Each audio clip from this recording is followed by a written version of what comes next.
off a dirt road, another Friday night, with your friends by the fire looking so fine. I caught your gaze a couple of times. Pop the top off, I'm headed your way. What's your name? Should we dance? What's your body say? I just want some of your time. Shadows as we dance by the fireside. Moonlight shines down like a spotlight. This night I hope that it never ends. Your eyes shining brighter than the starlight. Your touch make me feel everything is right. This night I hope that it never ends. Make the right moves, say the right things. Pitch me now, make sure that it's not a dream. You're everything I could want and more. Got my guitar, to you I'm singing. The way you smile, the way you laugh, you got me feeling. I never felt in life so free. Shadows as we dance by the fireside. Moonlight shines down like a spotlight. This night I hope that it never ends. Your eyes shining brighter than the starlight. Your touch make me feel everything is right. This night I hope that it never ends.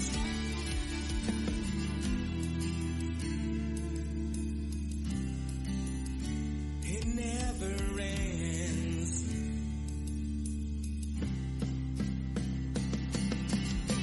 Shadows as we dance by the fireside. Moonlight shines down like a spotlight. This night I hope that it never ends. Your eyes shining brighter than the starlight. Your touch makes me feel everything is right. This night I hope that it never ends. It never ends. It never ends.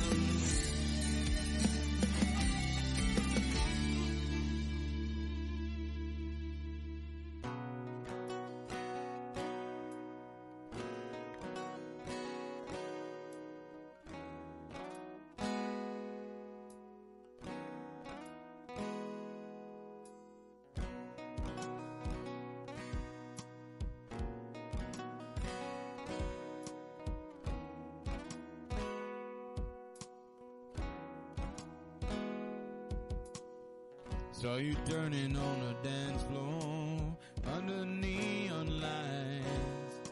The way you moved when you spun around, and then I saw your smile. Lost my breath for a moment, wishing it was me, holding you upon that dance floor, spending time with me. I want to, I need to see that smile again, and I pray each night you'll notice me and offer me your hand. Time, all I need is time for you to want it too.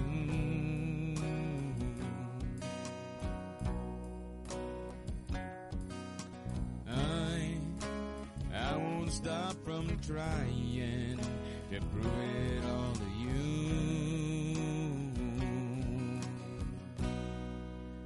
I can't get enough of your smile, and when you laugh, it drives me wild.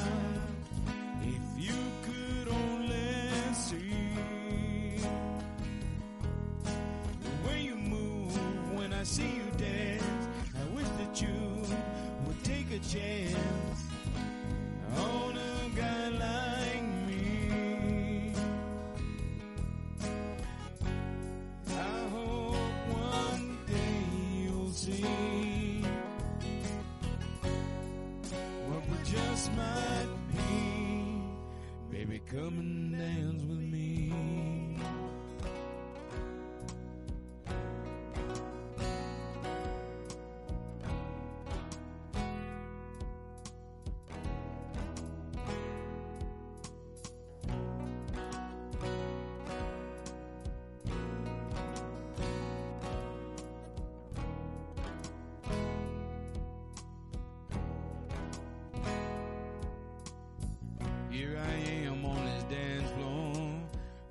wanna see you again. Maybe this time I'll ask to dance with you. It wouldn't hurt to try. Wanna get lost in your eyes as you're in my arms, sweeping you across this hardwood floor. If it's just this time, I want to, I need to take you by the hand, and you'll see there's so much more to me.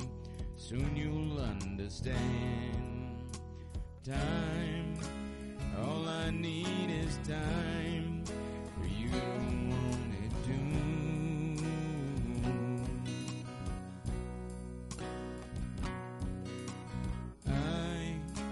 I won't stop from trying to prove it all to you.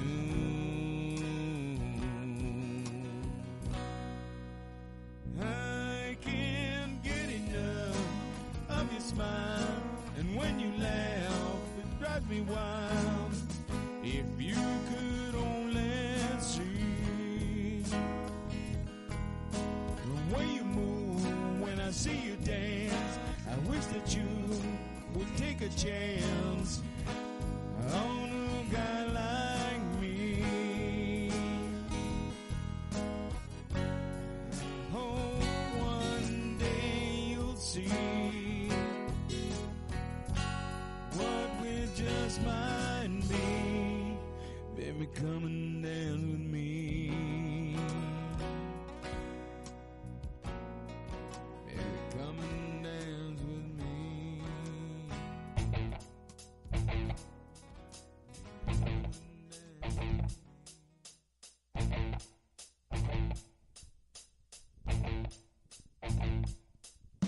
I know you think I'm crazy, girl, but you're always on my mind. Your sexy ways and big brown eyes make my heart beat out of time.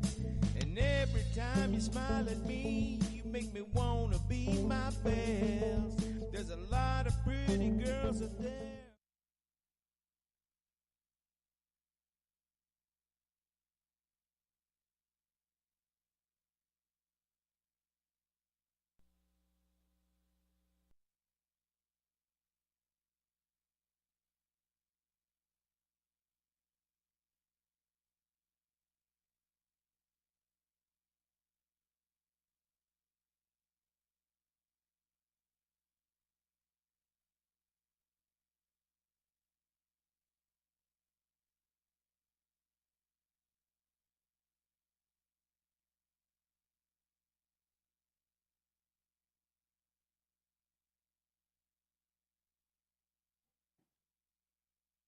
Check 1 2. Okay, all right. I'm in the stream. We are hot. We are ready to go.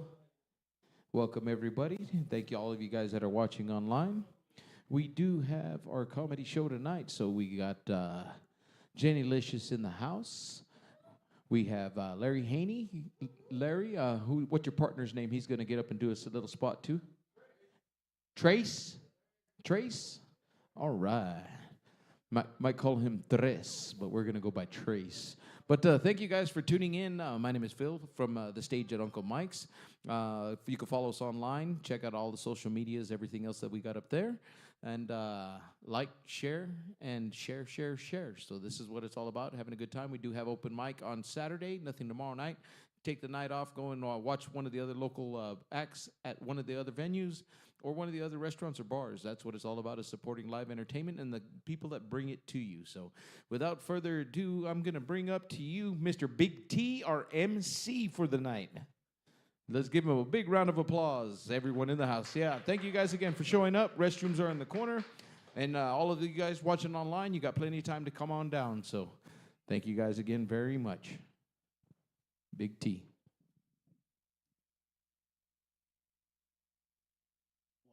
Technology. It's only behind just a little bit, Phil. No, I'm just serious. I'm just letting you know. So I was looking at this place on Facebook, and I put it in my pocket, so it's Facebook Pocket now. Let me turn this off. No, it's working. It's working. All right, all right. It don't sound right. There we go. There we go. Thank you, everybody, for coming out tonight to the stage at Uncle Mike's for our comedy show tonight. We're going to have a pretty good laughs out here tonight. How we doing out there? Woohoo! Woohoo! It's a little lighthearted in here, a little lighthearted. We had so I had a little bit of bad news before I came out here today. So I'm kind of in a mood, and it's a little difficult. But I had a great man who passed away. Considered him like a dad, and he died. And I'm a little twisted on it, but the show must go on, and I know he would want me to continue. And so I came out, and had all kinds of laughs, stuff going on. You know, you got life, you got, with everything that's going on in the world tonight, or today, as a matter of fact, and you try to make jokes out of it. You try to make the simple lives of pleasure, to sit there and say, when you say something that you don't want to hurt anybody's feelings nowadays, or, well, yes, I don't want to hurt your feelings tonight, so if I say something that offends you, unfortunately, I really don't give a fuck, because there's a door there and there's a door there, and you're watching me. So, just kidding. No, seriously, I really don't give a shit. Just playing, guys, just playing. I'm hoping to have a good time tonight. We're gonna hear some laughs. We're gonna hear some jokes. I do have a joke.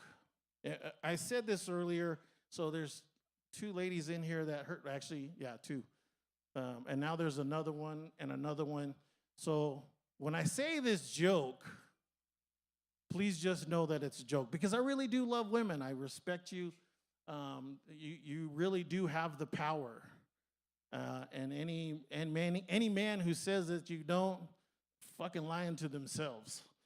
Just kidding. I'm just saying. But honestly, it is a joke. But I'm not gonna say it. I want to. I really do.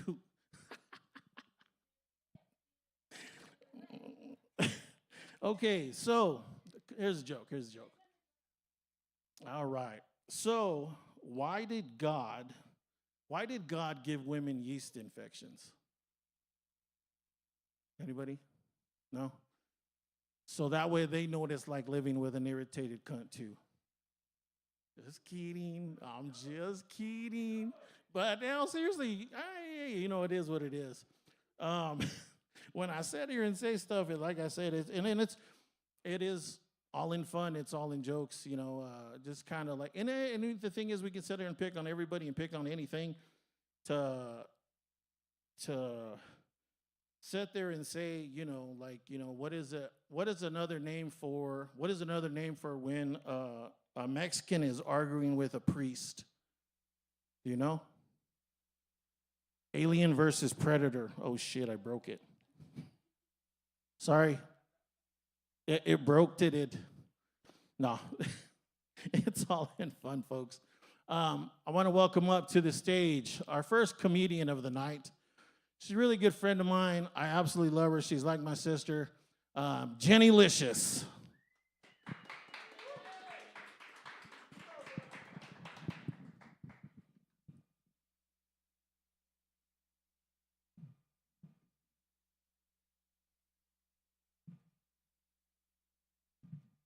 Hello. How's everybody doing tonight?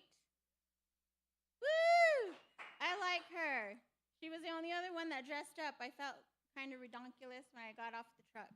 So thank you very much. And I told her when she got out of her truck too. But Halloween, man, I love Halloween. It's my favorite. I don't know. I love it. I think it has to do with my grandma. She, little Mexican lady, can't really speak English, and she used to love watching us all get dressed up and kind of, line up and get pictures, whatnot. But it was so cute because she'd tell us, to get the candy bags, and vamos a agarrar los bolsas para triqui triqui. That's what she would call it, triqui triqui. So, I mean, like, it was just really fun. You have those moments from your childhood, and you're just like, I miss that. And it just kind of sparks that little joy. But yeah, so she and my grandfather, they would sit down on the porch and pass them out and watch the kiddos. And so my uncle would take us. And we loved our uncle, my Uncle Shorty. He was so energetic, so hyper, like always in a good mood, ready to go to the park with us, ready to do everything with us. Well, reason for that, and we didn't find out until we were older. But yeah, he was a cokehead. And so that explains a lot of it. But we had fun times with him. But I wrote myself little notes. Let's see if I can see how my contacts are really killing me.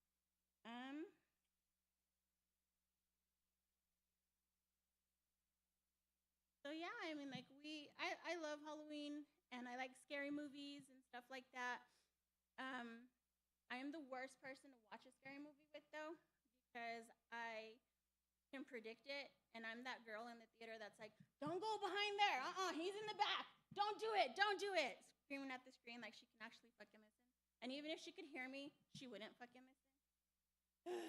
But I get frustrated. It's kind of like, football, when you see people yelling at the screen, kind of the same way. But, so we, I was going to tell you guys about the reason I, don't get too scared at scary movies is one, because we're Mexican and, your parents traumatize you with scary stories to go to bed instead of like fairy tales, lovely princess. No, we got the Llorona. He knows. The kukui, did you get the kukui too? See, he knows. Boogeyman, for all you white folks, sorry. Just kidding. But yeah, so, oh shit, I'm sorry. I totally blanked when I looked at her to see if I could see her face. So yeah, we got scared, So when the movie La Llorona came out, did anybody see it? Nobody saw it? Okay, so I'm terrible at recognizing actors. And I'm like, oh, they're from that movie. Oh, they're from this show. So if you guys didn't watch it or you guys don't remember it. The girl that plays Thelma in Scooby-Doo in the Scooby-Doo movie was the same girl that played the mom in the Llorona. So the whole time, I'm fucking waiting for the mystery bus, and I'm waiting, Shaggy, someone's mask to come up. I couldn't get into it. I just thought it was redonkulous. So that's why, I love it, because I like that little thrill, because it doesn't really scare me. But I can scare the fuck out of myself. And if you're in front of me, that'll scare me too. My husband constantly, he just moves fast, and I'm like, ugh. And he's like, you're right here. Why are you scared? But yeah. So, like I said, my husband took us to the corn maze. Anybody went out there? Kind of fun, they changed it up a bit. But we took the kids out, and of course it's dark. And I don't know if any of you guys have ever seen the movie, it's on Netflix, The Tall Grass. So, okay, it's kind of creepy. So you think about it. I know it's not corn, but, going into the field, it kind of just hit me, and I was like, oh. So The Tall Grass is a movie about this big old field of tall grass, obviously. And this brother and sister pull over, and they hear somebody screaming from the tall grass. So, it's not funny, sorry. But they're saying, help me, help me, help me. So, yeah, they the sister tells the brother, and she's like, I think someone's in there. And he's like, no, don't do it. Or maybe vice versa. I don't know to remember. But they go into the field, and they end up getting lost. So the field moves you, but it won't move dead things. So that's kind of how they find their way through things. And there's portals. And so anyways, my husband, he decides to hide in the grass and start scaring us, right? Me and my daughter, and we're walking through. And so I'm sitting here thinking to myself, I'm like, oh my God, there's going to be a dead dog. And I'm freaking myself out, trying to get my daughter not to freak out. And she's like, and then my husband comes out of the side. Yeah. So, I mean, fun times. So, I mean, I can scare myself. But other than that, I'm not too bad at it. We went to the haunted houses over there at the Curry County Fairgrounds. Did anybody get that? Nobody? You guys are so boring. I know. You don't do shit. So, well, we have kids, and, we try to, what? I didn't hear it, sorry. So, oh. See what you did? So we went to the little haunted houses, and there's like 4 of them, and they have like a little hayride, and it's kind of nice, and they're not allowed to touch you, so it's not too scary. And so my daughter sold it. She's 9. She sold it for them the whole time. She was any little thing, and she was doing this, and we were walking so slow, and the people behind us were pissed off. So, but I was like, oh yeah. So I told my kids, I was like, pretty much, just expect something to jump out all the time. So there was one time that I actually did get scared though, because I have seizures, and they have blinking lights in there, right?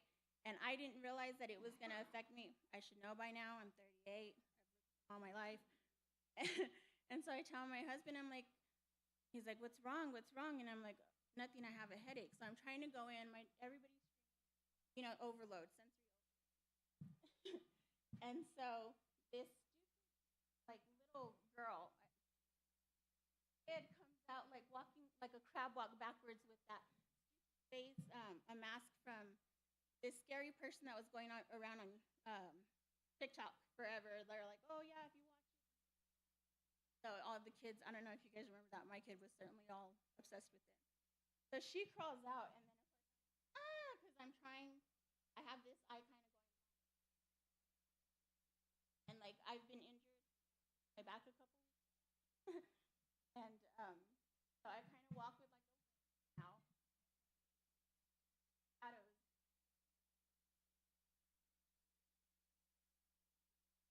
How do I look like? I'm trying not.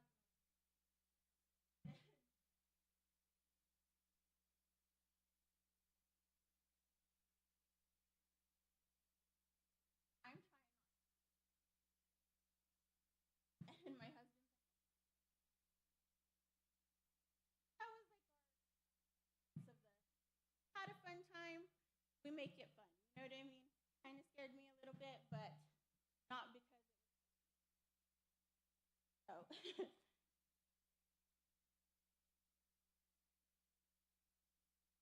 So I was gonna dress up in a hospital gown got from our and got it there because my husband and I have both had 4 ER visits since June. Mine, I guess I'll start with mine.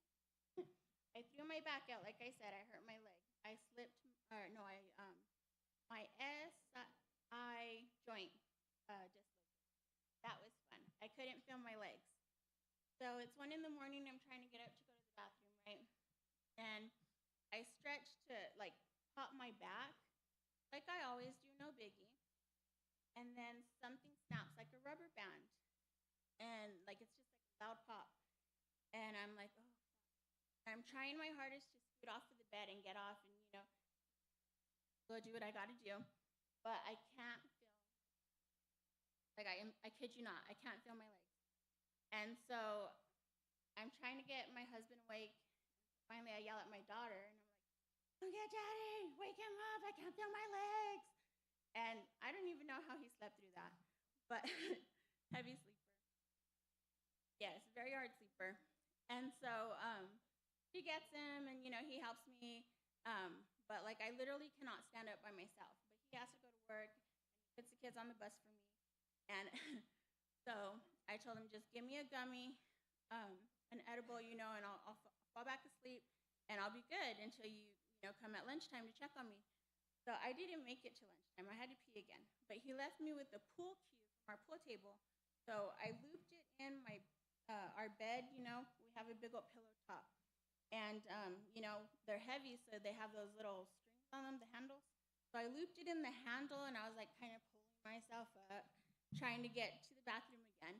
And I literally stand up, and I can't feel my legs, so I fall into a laundry basket that I had in front of my dresser. And I'm trying to crawl to the bathroom. So I can't move my legs because I can't feel them, and I end up falling. And I'm a big girl, so I kind of got wedged between the the bed frame and my laundry basket that was tipped over. And so I'm kind of like, ugh. And thank goodness I had my phone, right here. And I get it, and I call my husband, and I'm like, I cannot get up. I have to pee so bad. Please fucking come and get me. I'm on the floor, and I literally cannot get off the floor. Made me feel so fucking old. I know you guys have seen those, help me, I'm falling and I can't get up. That was me that day right here. That was me. I was wishing I had that fucking necklace. Because, but I had my Andrew. So that worked. And so he comes, and I'm just like in my pajamas, I'm in a spaghetti strap, no bra, no nothing. I'm chill. And I tell him, I cannot move. Well, earlier that week, I had surgery, well, not surgery, but I had 2 ingrown toenails taken off of my left big toe. Yeah. And so that was fun, because I had a toe like about this big that was bandaged up. And, like I was thinking, if I get my toes and I just scoot, maybe I can like wedge myself out. Yeah, didn't work. Sorry, I missed that part out.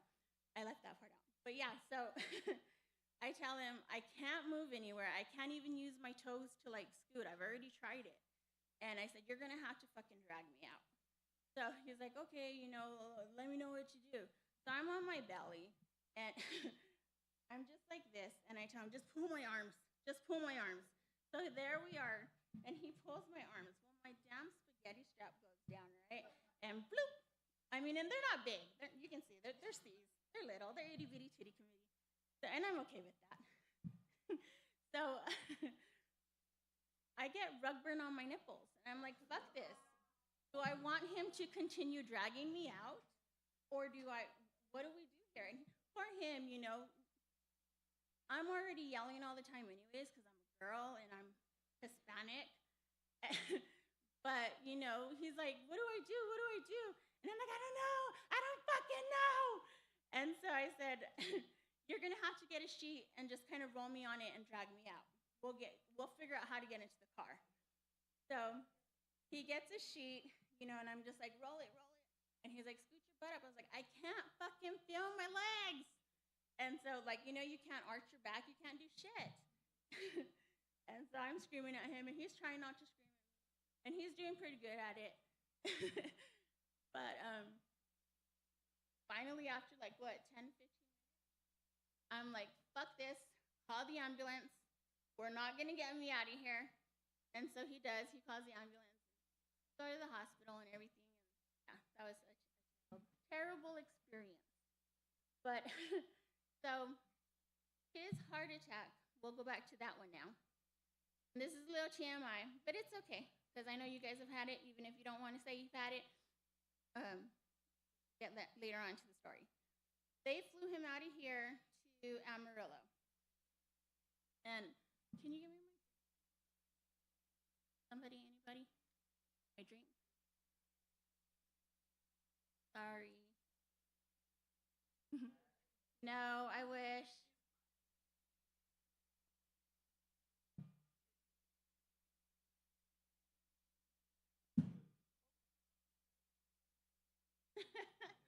Sorry, y'all.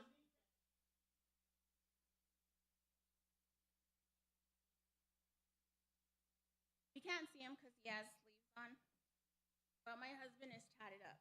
He has a chest plate. He has both arms done. He has, I think, the lowest one is he has his back done. He even has one on the back of his head. For me, I told my nieces and nephews got together to ask him who Mary was. But what it's supposed to say is hated by many. So I would tell the kids, go ask Uncle where he is and why she hates him. Like, what did he do? And they would do it. It was awesome. And so he'd be like, oh, nothing. Thank you. But, so yeah, he's all tatted up. So we get there, and I notice he gets there before I do, and I still have my toe, so I'm hobbling along, trying to find this place. I've never been to this hospital. And I walked past this security guard, and I'm like, oh, okay, cool. They have security. I don't know why they'd have it on this wing. I understand the baby wing and stuff like that, but maybe these patients get crazy. Okay, I was trying to make sense of it in my head, and then trying to get my focus off of the fact that my husband had a heart attack.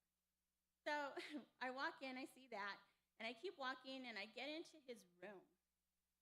And y'all, when I say I've never seen this before, like I've seen it in movies, but never ever have I ever been to a hospital room that looked like a fucking jail. It had the metal toilet.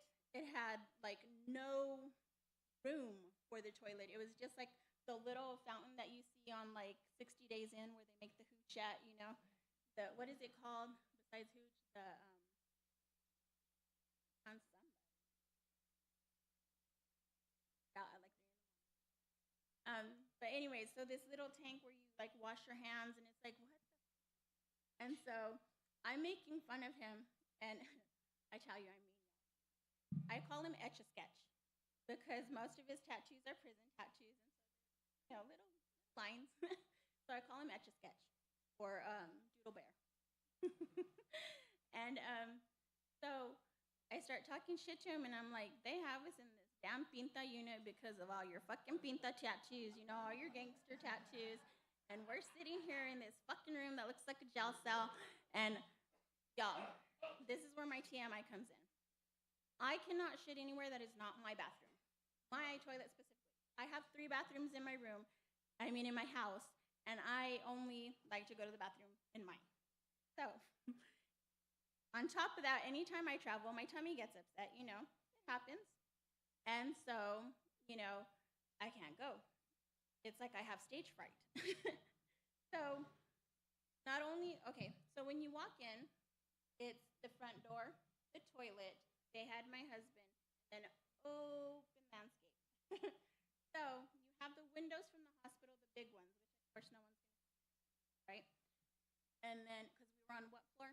I think like the 4th floor, 2nd floor, 3rd. And then over the toilet, there's these 2 windows, and they have blinds to them, but you have to do it from the outside, but the inside, they're like storm windows with them trapped in. I don't know why they would have it like that. Again, I bitch him out because I can't get privacy. And so I start telling my nephew about this, and I'm like, oh, I'm so mad at your uncle. And so me and him are texting back and forth, and I said, you want to hear something funny? And he's like, yeah. And so I start telling him about my little issue.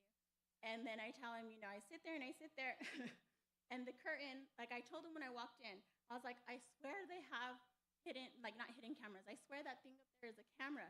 What was it, a sensor? I don't know. It was something or other for the internet or something. That's what they said. That's what they wanted us to do.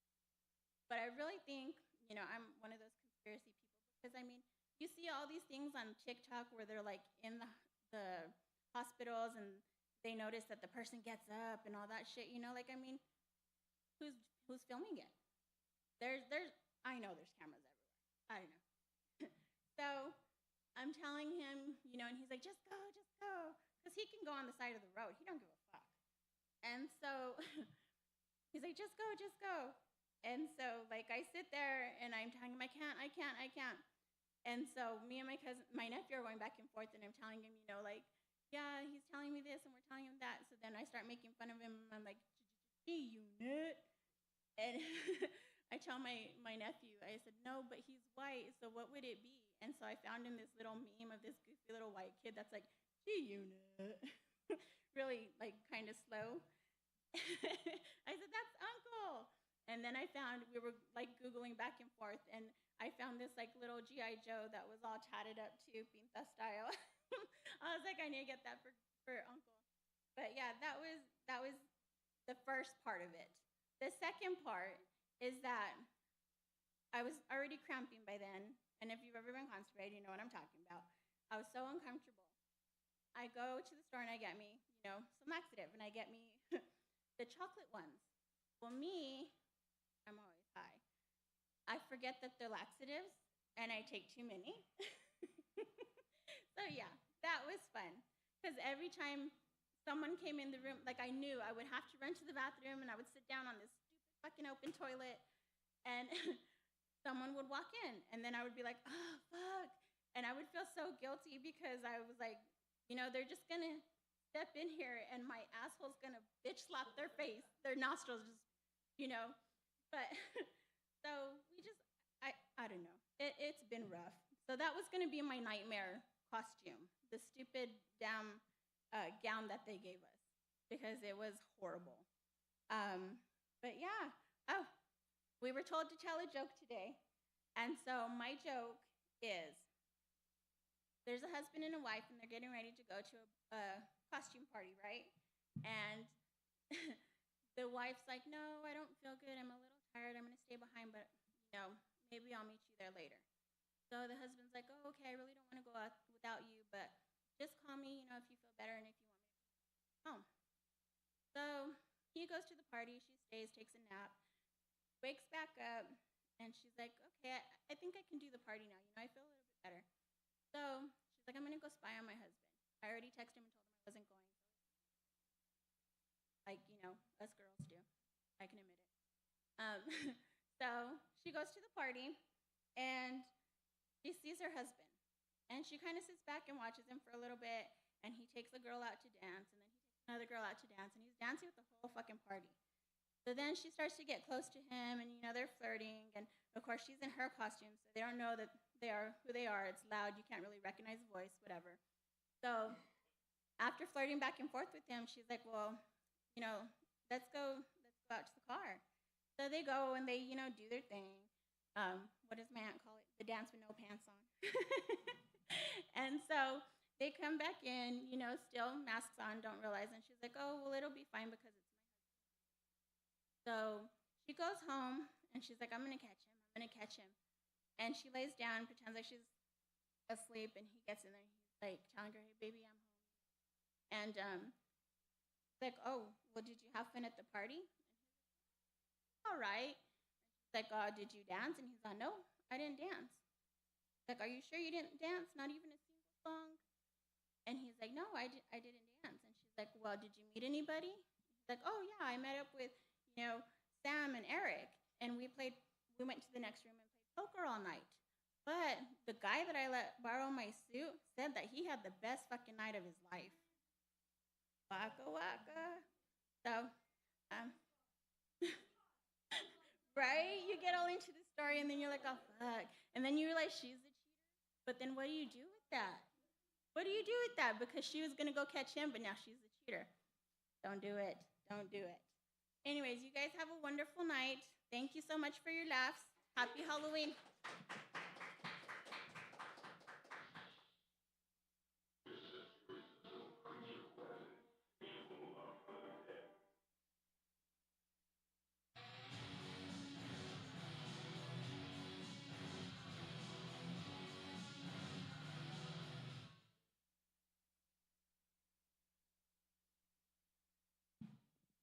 All right, all right. Another round of applause for Jennilicious. Hey, I do have some information for you, though. That G.I. Joe you were talking about, yeah, his name's Gung Ho. I mean, I think that makes it a little funnier. What's up, ho? Gung Ho. Kidding, just kidding, Andrew. Don't, don't try to fuck me up later. You're still my friend. Just thought I'd give her the information, all because of the tatty chest, which I haven't seen. I don't know, but hey, whatever. I'm not looking. I know. Calm my tear right now. I don't want to hear your shit. Shush. Okay, no, go ahead. Okay.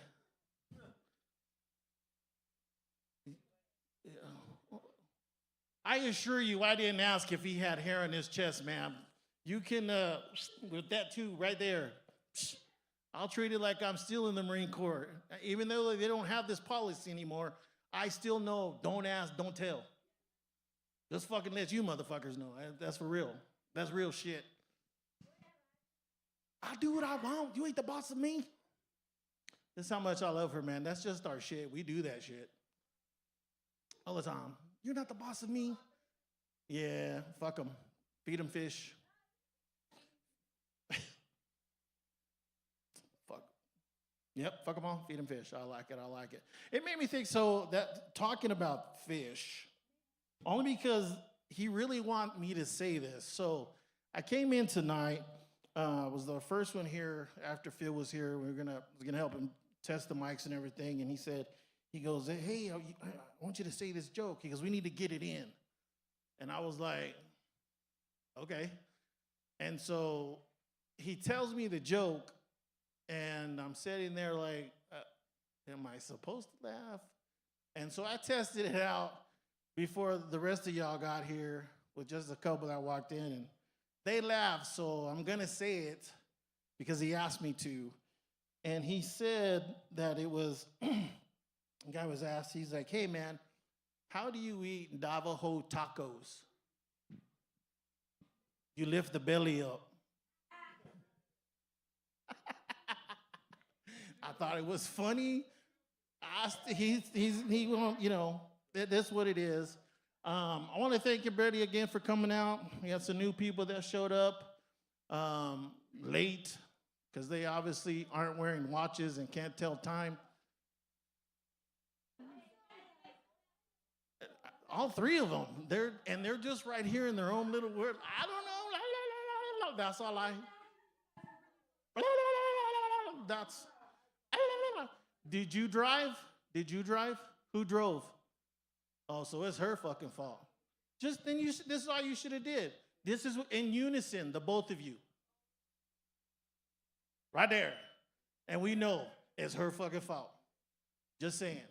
I just want to give a couple announcements. Tomorrow night, they're doing here at Uncle Mike's, they're doing a dress up, so please come out. They're having three bands tomorrow night.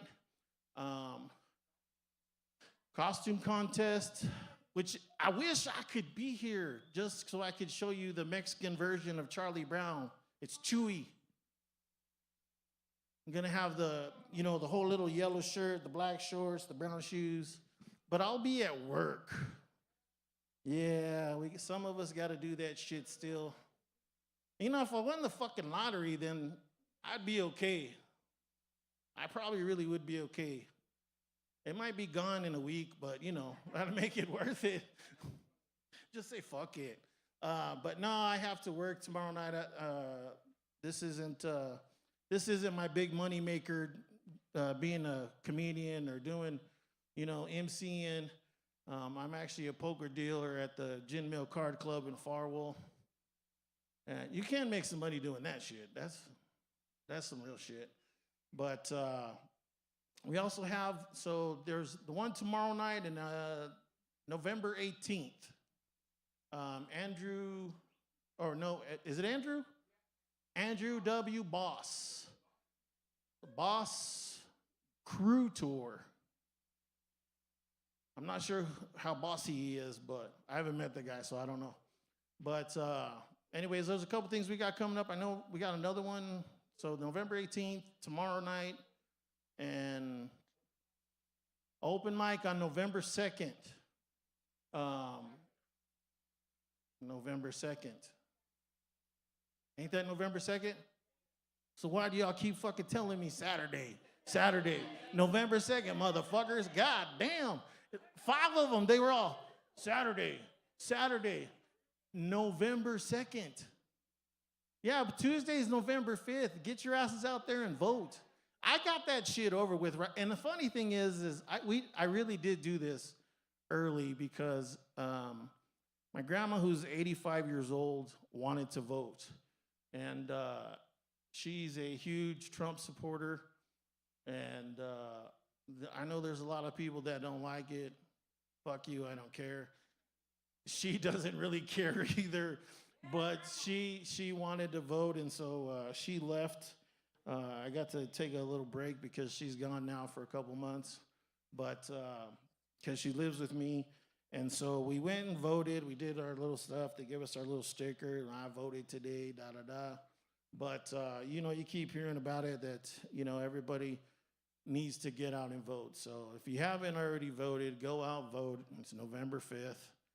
What day is that, folks? Fucking Tuesday. Who the fuck said Saturday, dum-dum? Tuesday. Fucking Tuesday. God, fuckers can't get their dates right and fucking days right. God. Anyways, so up next, I want to bring up Trace, who when he walked in here, he was wearing a Nirvana shirt, and I looked at him like, I don't know how old he is, but I'm thinking he's like, what, 19, 20? I didn't say no. Who the fuck said I did? I wasn't saying Nirvana was bad. I'm simply wondering, how the fuck does he know about Nirvana? Because the only thing I've got is he smells like Teen Spirit. Man, some of them teens, though, they be smelling, man. I ain't trying to kick it, but that's only because of my kid. But anyways, welcome to the stage, Trace.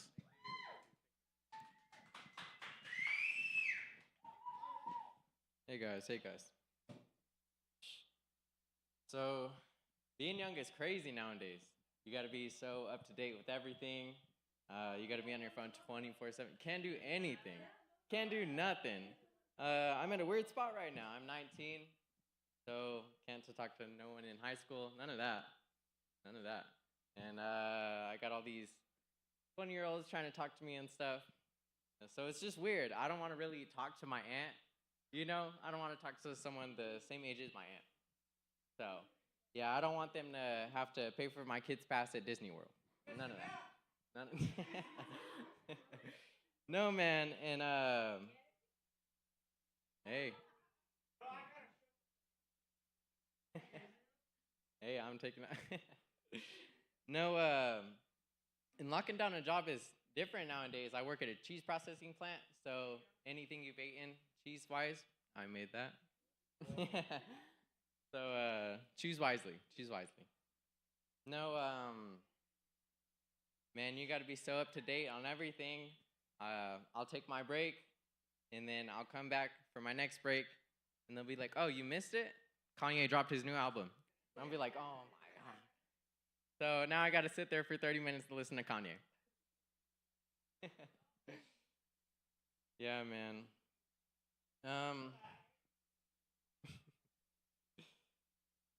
Being young is hard.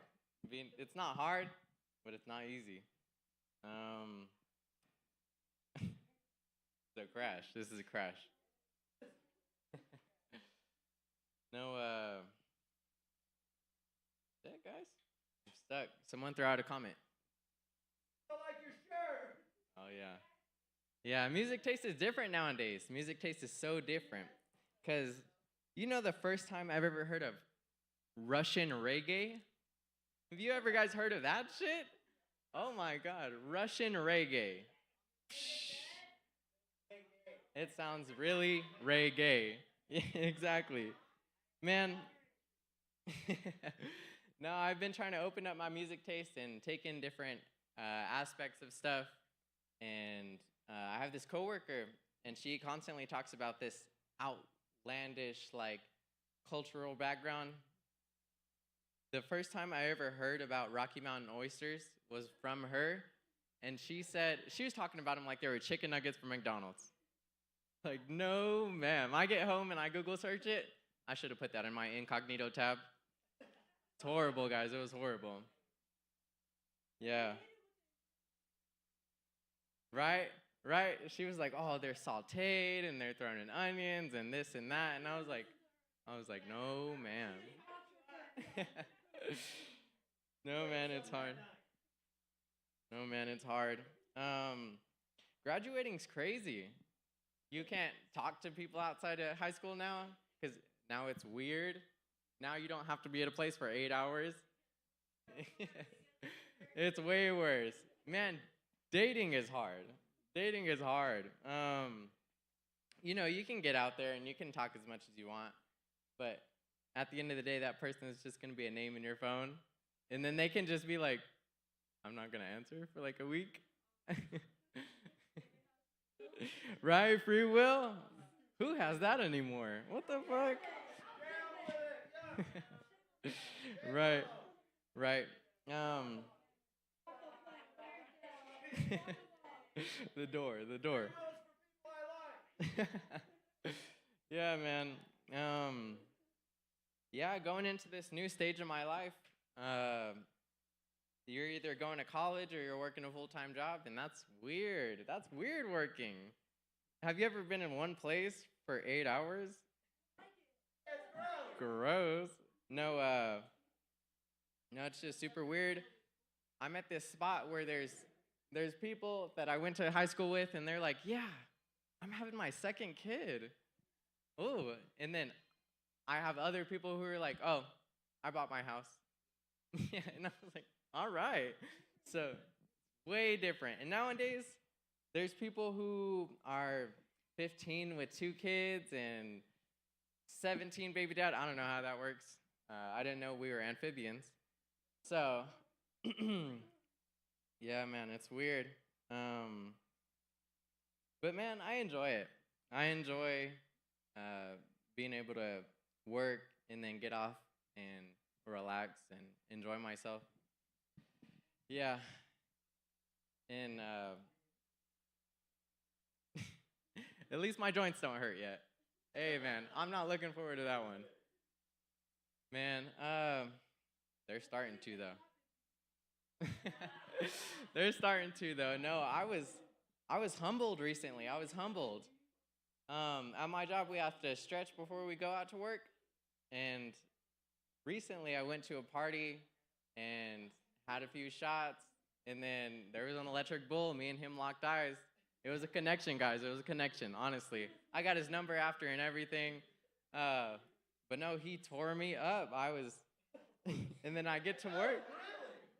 Tore me up. No, so I get to work and I'm stretching, and, oh.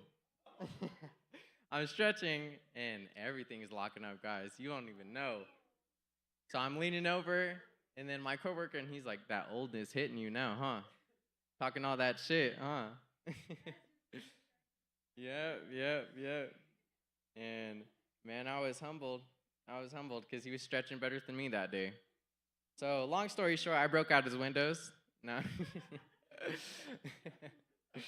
No, but it's different, guys. It's different. For you younger people, it'll hit you one day. It'll hit you one day. I'm getting up there now. I'm about to be 20. Who's 20 anymore? I've never heard anyone that hit 20. Old people. People that walk with canes and have their hand on their hip. Yeah, no, yeah, it's enjoyable. It's enjoyable, but if it sucks you're getting old, you know? And you can tell because you have less interest in stupid shit now. Right. Now you're watching Netflix documentaries. Who the fuck? Right? Never thought nature documentary would be so good.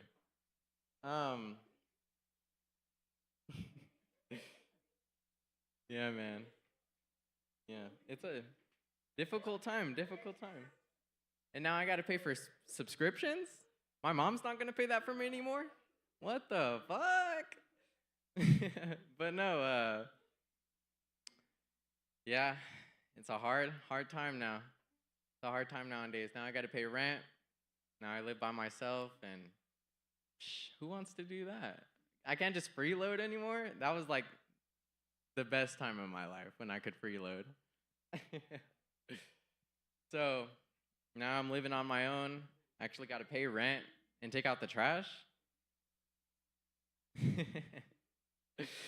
Yeah, man.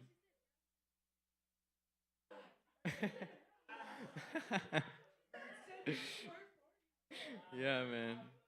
Can't believe it.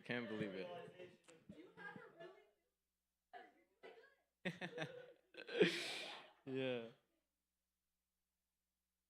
Yeah, man, it's different. And then you get to enjoy older stuff now. Like you actually enjoy going to the park. When you were younger, you never enjoyed going to the park. I guess so. No, now you gotta drive places. You gotta drive yourself places. You don't have a chauffeur. You don't have nothing. Yeah, that's gross. All right. Right. Yeah, no, it's sickening. Well, that'll be it for me, guys. Thank you guys for a good night and a few laughs.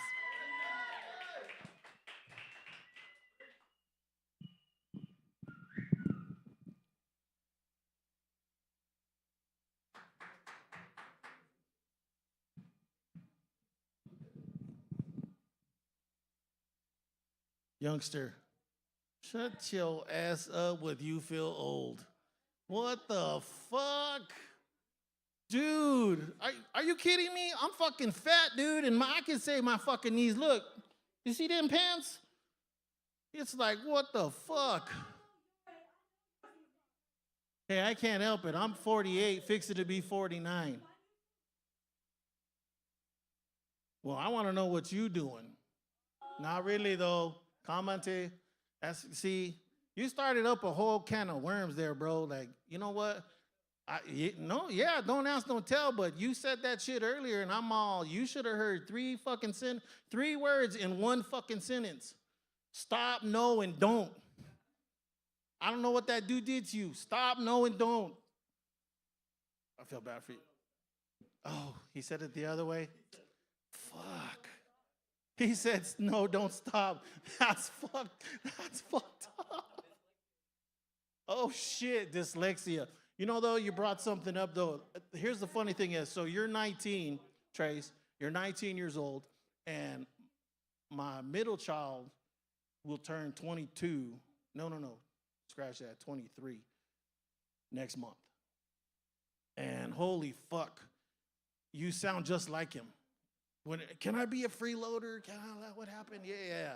I got to pay rent. Oh, shit, I got to pay car insurance. Oh, I got a phone bill. Yes, motherfucker, it's called life. And welcome to it. It's just how it works out. But, you know what? If it could work that way, be like, yes, I'm all up in there. Nah, I'd still hard pass on it. I've said this too before, though, because you sit there and thinking, like I said, I'm 48, I'm going to be 49, but you can't take it back and start all over. Because if you do that, man, more than likely you're going to go the same fucking path.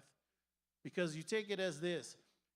You take it as the trials and tribulations have made me who I am. That's who you are. So it's going to make you what you are. But if you really want to, get back into that freeloader shit, I mean, there's going to come with some baggage with it too. So it really depends if you want it. You could go join the military. I'm just saying. I'm just letting you know, Trace. I'm just saying. I mean, they feed you, they clothe you, they pay you. Yeah, they do that too. Although I think, from what I hear, though, it's a little chillax now. That's what I'm hearing. But I'm just saying, I mean, apparently they can't yell at you because you get in your fucking feelings, which is bullshit. Fucking, you hurt my feelings. Shut the fuck up. I don't want to hear that bullshit. It's all bullshit. Exactly. But you can't do that in the military, though, because once you sign that fucking contract, you're fucking stuck. I mean, unless you do something stupid. I mean, whatever. But up next, guys, we got another comedian coming up. He's been on stage before. We're going to give a nice round of applause to RJ.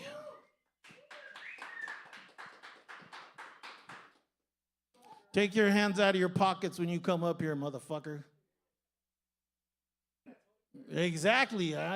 Yeah, that's exactly why I'm saying that. Hey, what's up, y'all? I wasn't sure.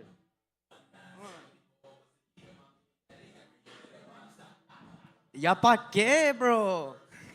I'm already up here.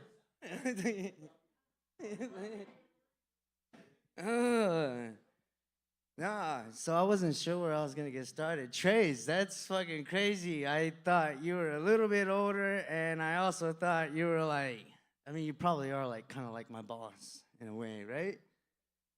Right? I ain't doing shit you tell me from now on.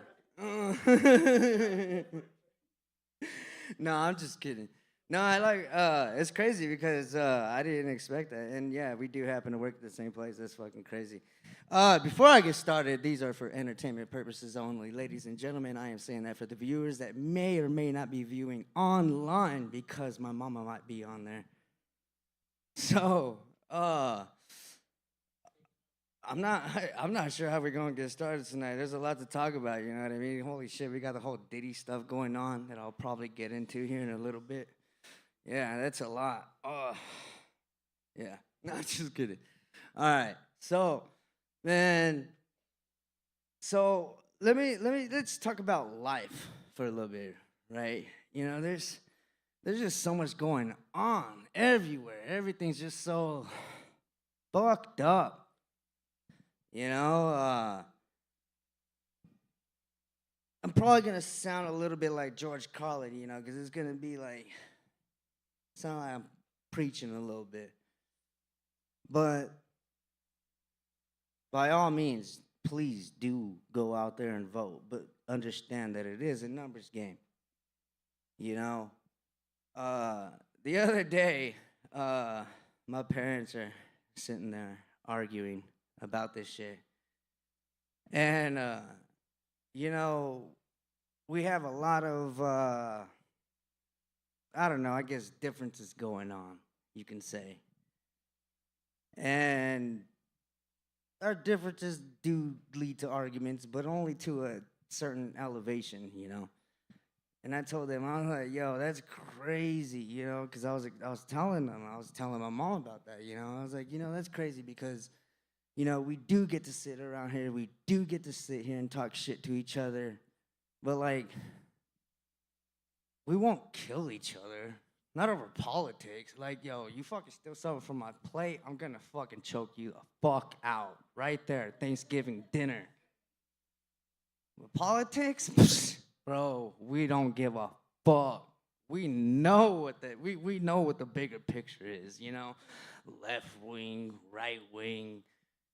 It's the same fucking bird, my guy.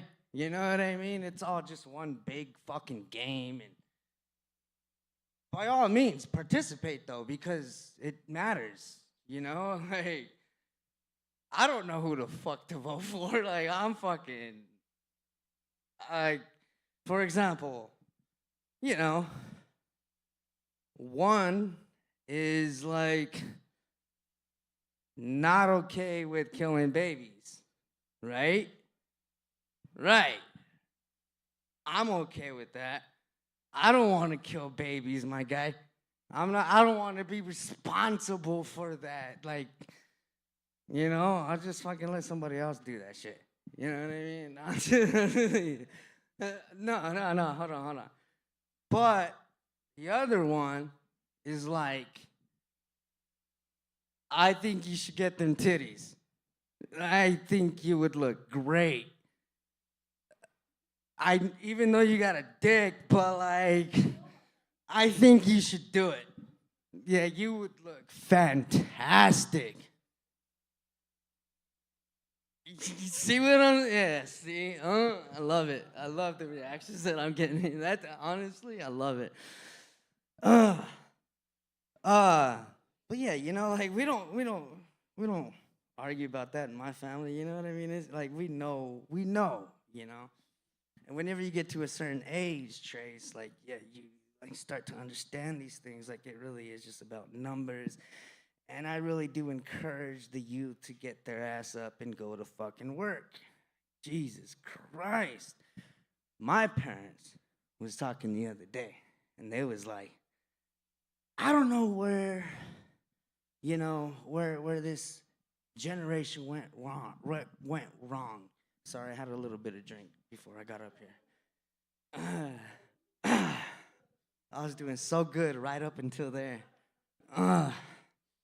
No, but so I was talking to my parents, and you know, I chimed in to a conversation they were having. I don't know where this generation went wrong, my dad was saying. You know, they're just a bunch of lazy, entitled motherfuckers, you know, and so I hopped in, and mind you, before I tell you what I said, This was probably like the 1 in 100 times that my parents agreed with me. Okay? So I said, it's because a lot of people, my age as well, they spend a lot of time on their fucking phones, allowing a lot of different unlicensed professionals tell them what the fuck is wrong with them. Motherfucker, ain't nobody that can tell you what is wrong with you unless they got a hand up your ass. And the only person that's gonna have their hand up your ass is a goddamn doctor. Now, if you ain't that doctor, they shouldn't have an opinion on who the fuck you are. And that's why I don't go to the doctor.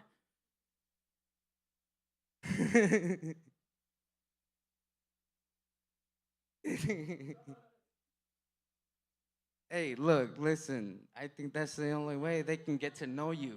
You know what I mean?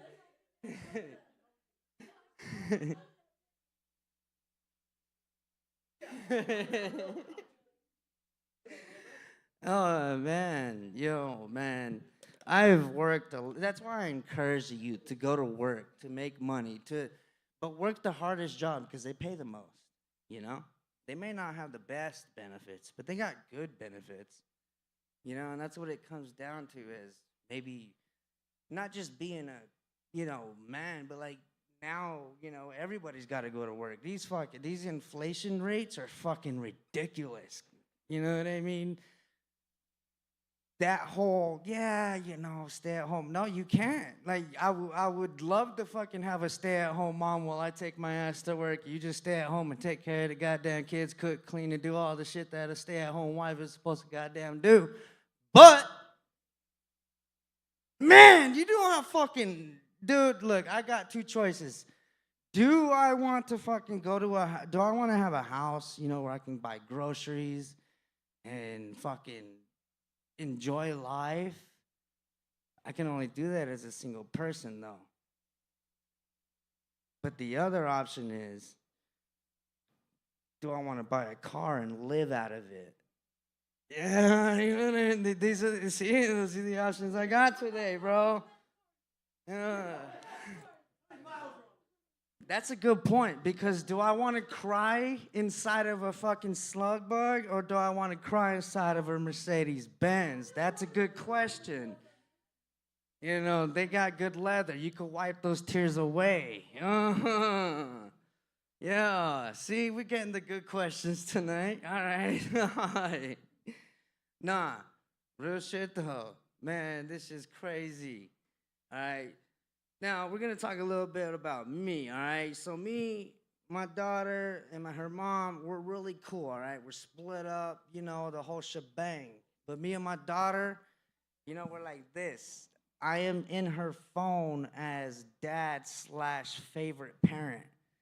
You know what I mean? And I will brag about that every fucking day. So anyway, so me and my daughter's mom are so cool to the point to where I can call her up right now, bro. I can call her up and be like, hey, look, listen, I'm bored. You want to have an argument for old time's sake? Dead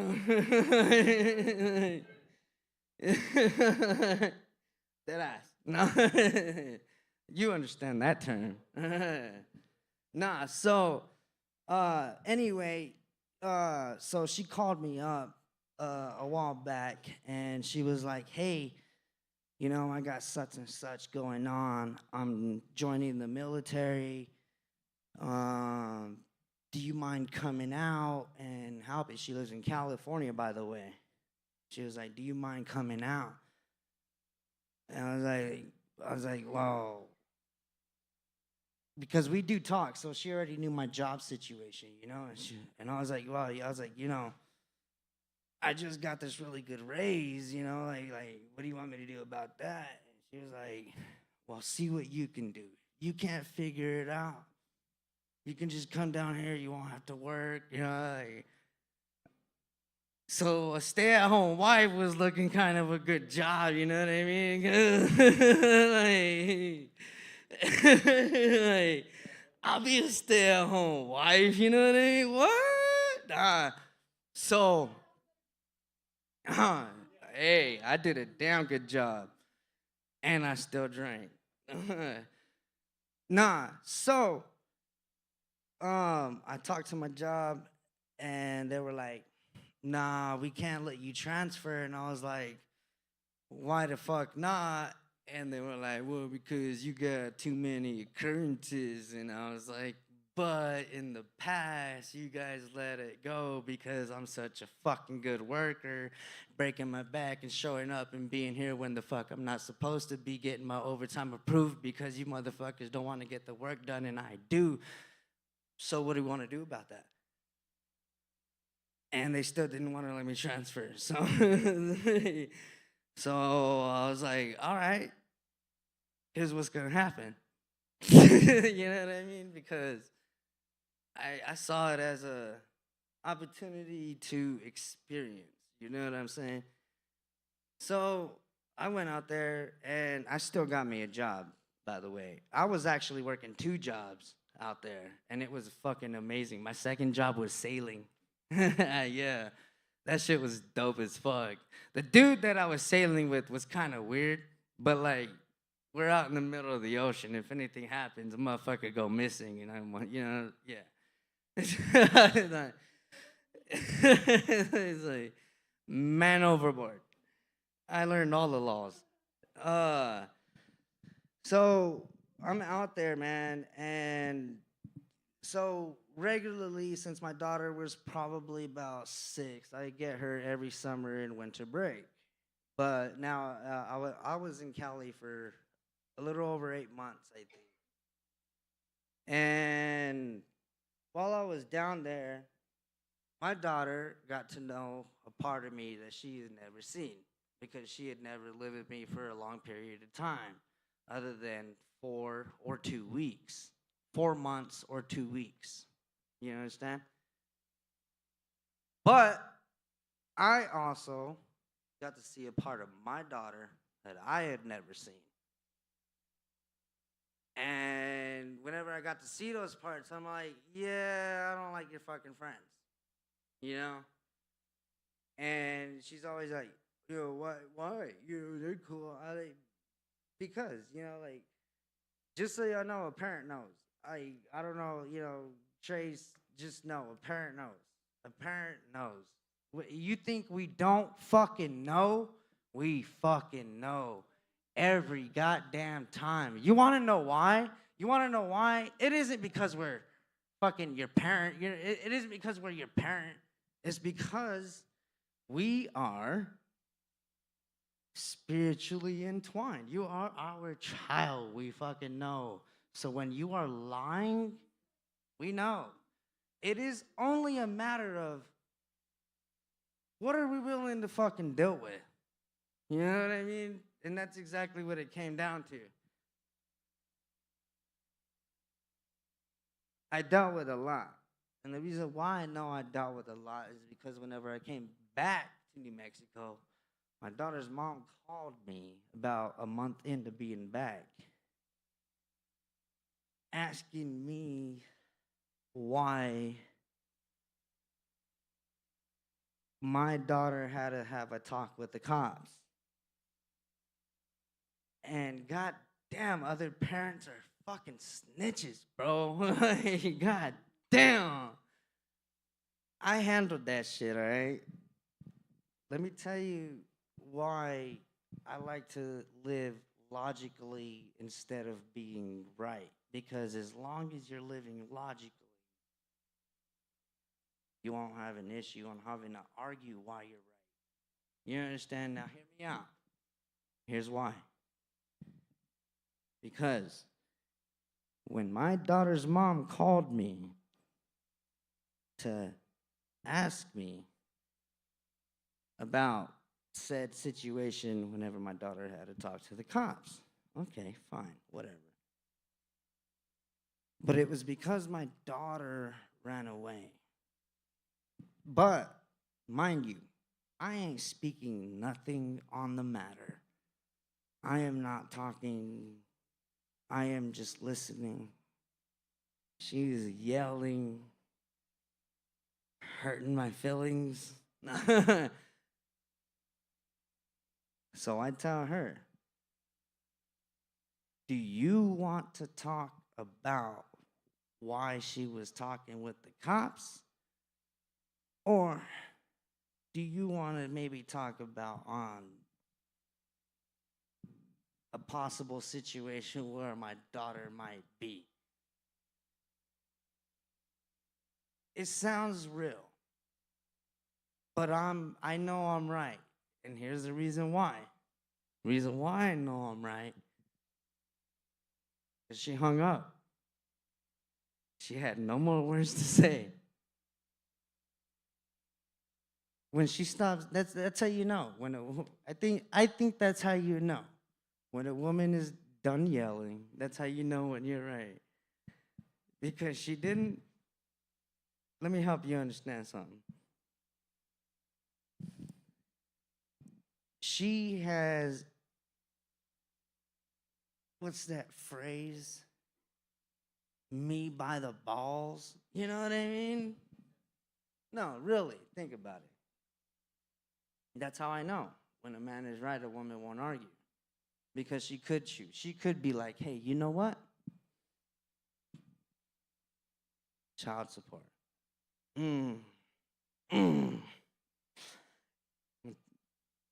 We're going to get into the government here in a little bit. But, so, that's how I know. Because if I was wrong, she'd be like, hey, you know what? You're out of your mind. You shouldn't speak this way. As a matter of fact, child support. And that's every woman's, I've noticed it. I've literally noticed it. Like, I've seen it. You got a better job than me, child support. Not just playing. Not just playing. I'm just playing. She's a military, so she's probably going to choke me out after she sees this. Shit.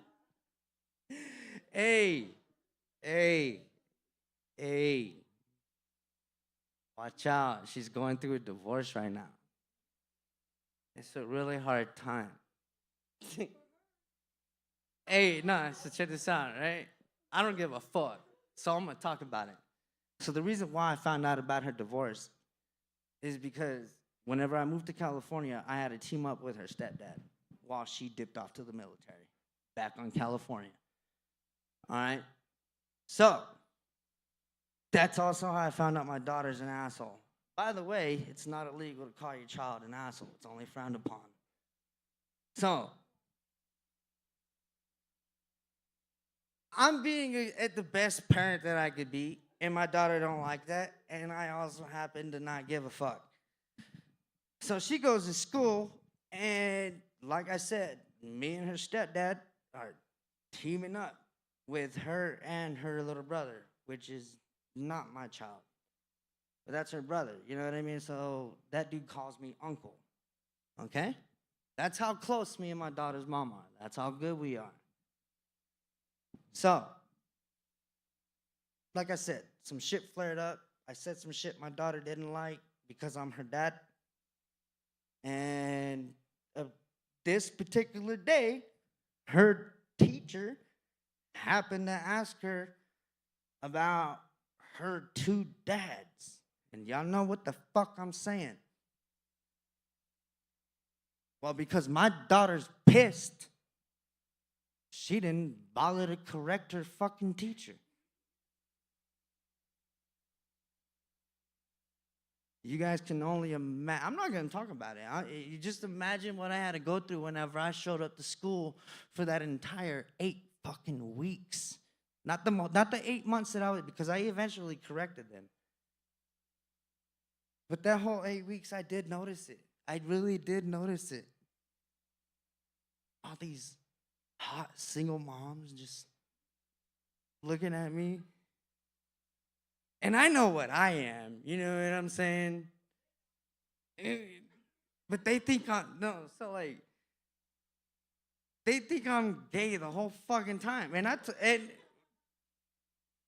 when my daughter finally told me about this, no, sorry, actually, it wasn't her punk ass that told me about it.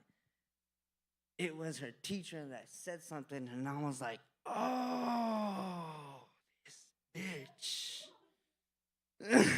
You know?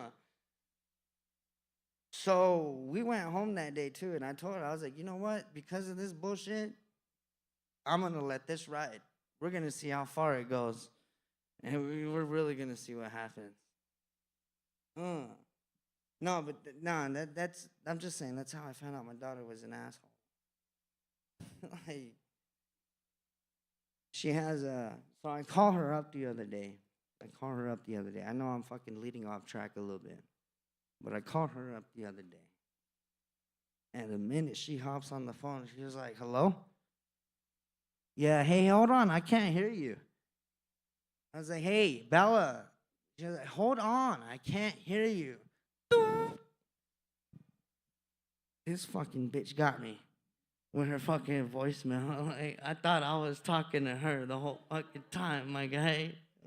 And the only reason why she did that is because my voicemail, and I pray to God my job never calls me to go into work, because if I miss that call, they're gonna hit these nuts. And that's why she did what she did, because she was like, how can I best this guy? How can I get him?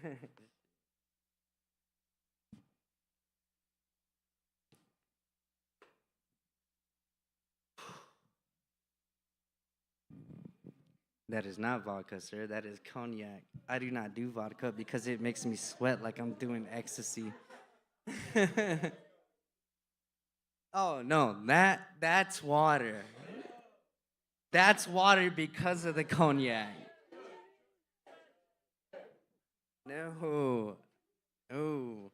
I remember once upon a time in my life where I would do that. But oh my God, no.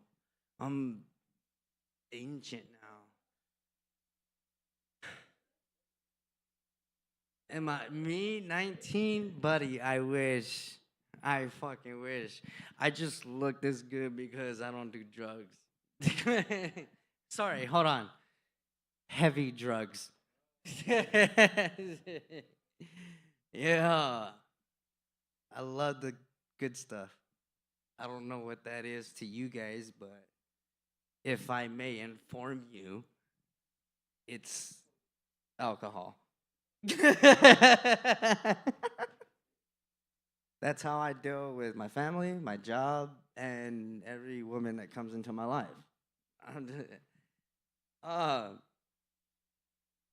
So, we're going to talk about shrooms for a little bit. Okay? Okay, so I was at this Halloween party in California, and whenever I showed up, it was my coworker that invited me, and she's about like 50, almost 60 years old. And whenever I showed up, she's dressed as a clown, and she puts her hand out, and she has 5 little chocolates laid out. And she goes, hey, do you like edibles? I was like, yes, I love edibles. And then she did like this. And whenever she did like this, I did like this. And whenever I did like this, she did like this. And whenever she did like that, I was like, what's the problem? And she was like, those are mushrooms. And I was like, do you got any more? And she didn't have any more. But her husband was her husband was on the way. All right, cool. I think I could wrap this up. I don't usually do that, but anyway. So he does show up, right? And whenever he shows up, he gives me a joint. He hands me like a little tiny nugget of weed, and then he hands me a handful of mushrooms. So I put them in my wallet because I didn't have nowhere to put them because I'm at a Halloween party wearing a fucking purge mask that lights up. That's it.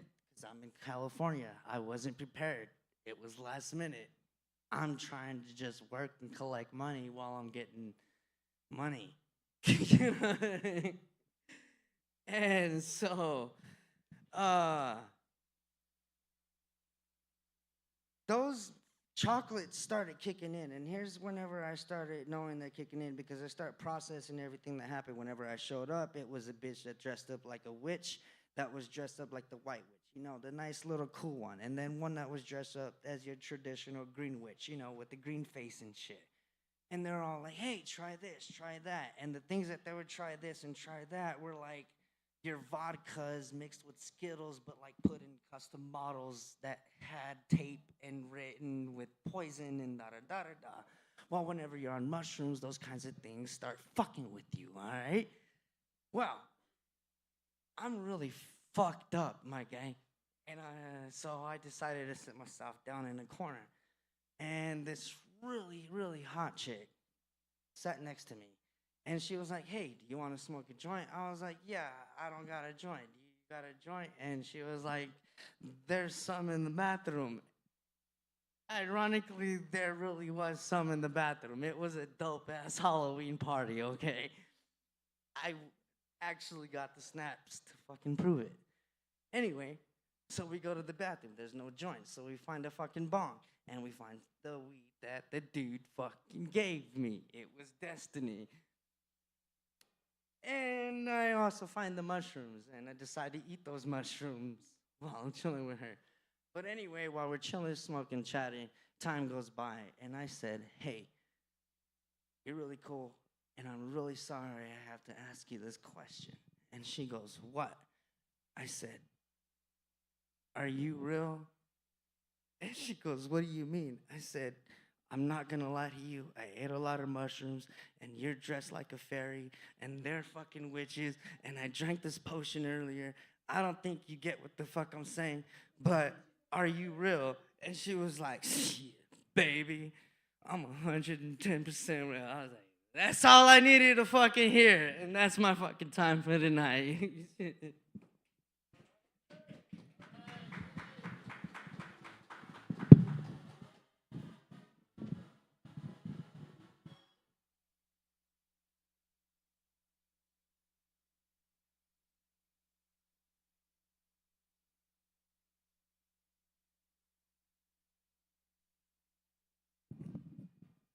All right, all right. Another round for RJ there. That sounds like a fake ass golf clap over there. Fucking do it again. Come on, honey. All right. All right, all right. Well, this is interesting. Hey, Phil, you motherfucker. Don't tell me shh. Yeah. How did this get up here? There's something about this, folks. So the last time we did a show, somebody decided to put so we had a TV screen up here. And I was sitting there telling jokes, and I was trying to figure out who the fuck put this TV screen here. Has got this whole dude's old little setup here. He's not here tonight, and his name is Jennilicious.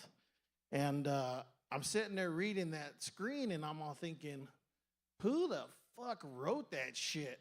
Because there was shit saying that I didn't hear. I was like, what? Holidays and da-da-da, and I was going off. Anyway, so a little bit later, Phil decides to put a picture of a pic, but it was pink with a dick on it. And then he said that it was traced. I said, what the fuck? I thought it was funny because I said those would be the world's smallest tweezers with the smallest Sharpie I've ever seen, because it was Sharpied on there. But I've been up here 3 times now, and I found this pic up here. So, subliminally, because we've been hearing about being taken advantage of by Trace and kind of whatever the fuck RJ was saying, which was weird, and I'm confused. I think, does he work for you? Is he? Yeah, I'm sure you're getting tested. I'm sure you're getting tested. I don't want to know. I didn't mean what the position was. I just, does he work for you? I mean, that's a whole nother, you know, what the fuck? But, yeah, I'm just, you might be careful when you go to work tomorrow. I'm just letting you know. They just be like, hey, you're not going to listen? I got $20 says you do. I'm just saying, because then you might not have a job. He was talking about, you know what? It's funny that RJ was sitting there talking about California, because I have some pretty good memories of California when I was stationed out there at 29 Palms. Not the best placed.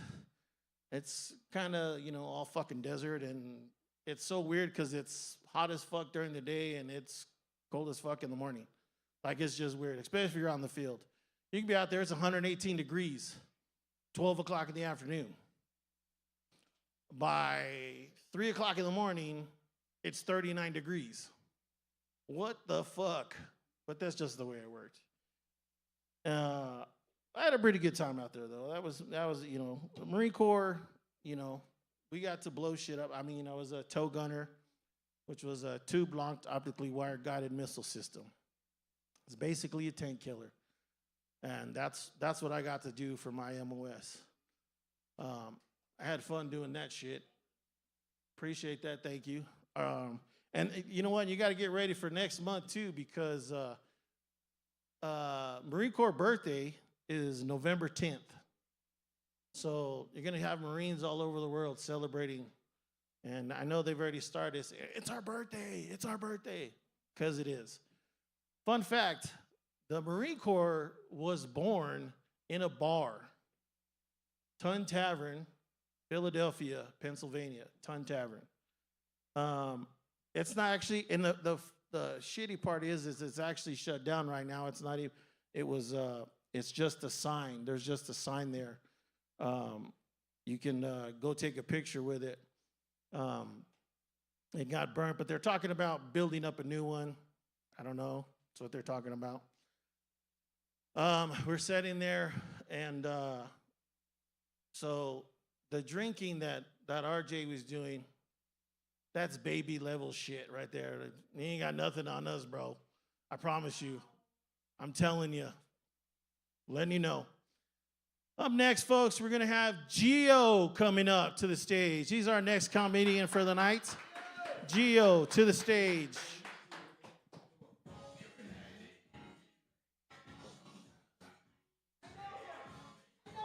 Let's go, Gio. Let's go, Gio. What's up, man? How's it going?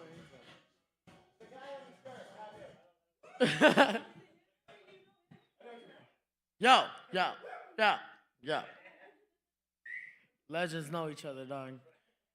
How's it going, everybody? My name's Gio, a.k.a. Triple G, a.k.a. Mr. Baby Daddy. I got 5 kids, in case you didn't know. That's roughly one for every inch. That's besides the point. So I'm just gonna get it out the way. I know what you're looking at. You don't know what the fuck. I'm not native, and I'm not Samoan.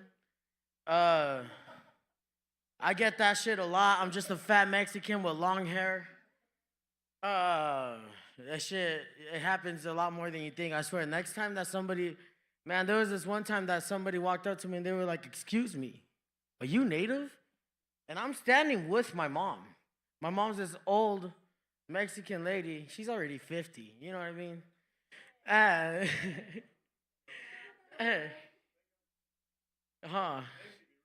No, but she says to her, and she was like, "What the heck?" And we're looking at these melons, or these cantaloupes, not antelopes. Antelopes are the ones that run in the wind.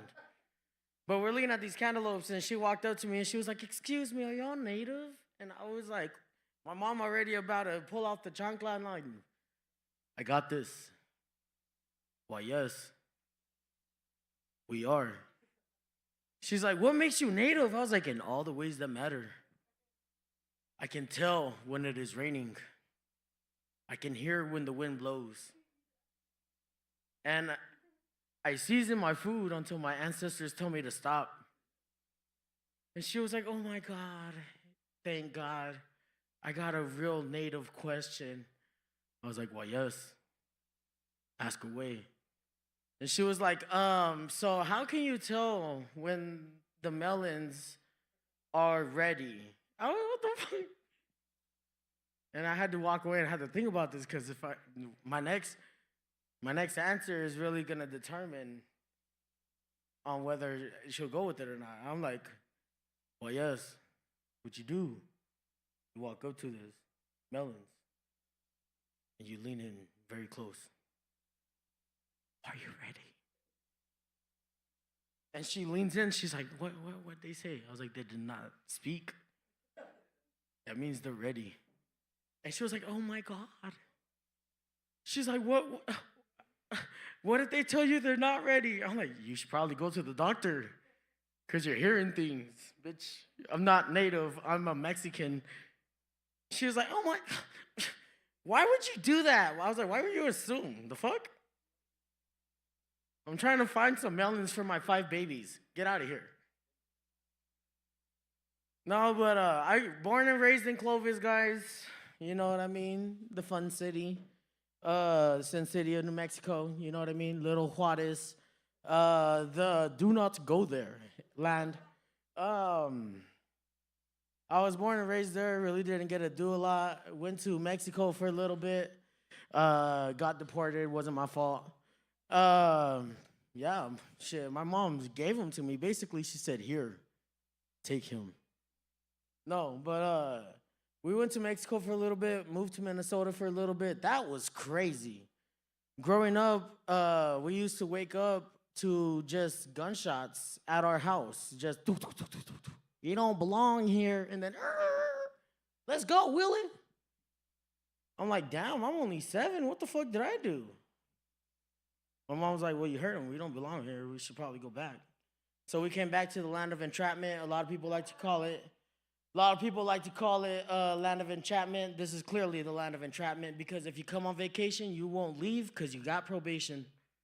Shit, you follow a penalty, then you catch a felony. It's some bullshit. That's how we ended up here. We were supposed to go back to Minnesota, and it just never happened.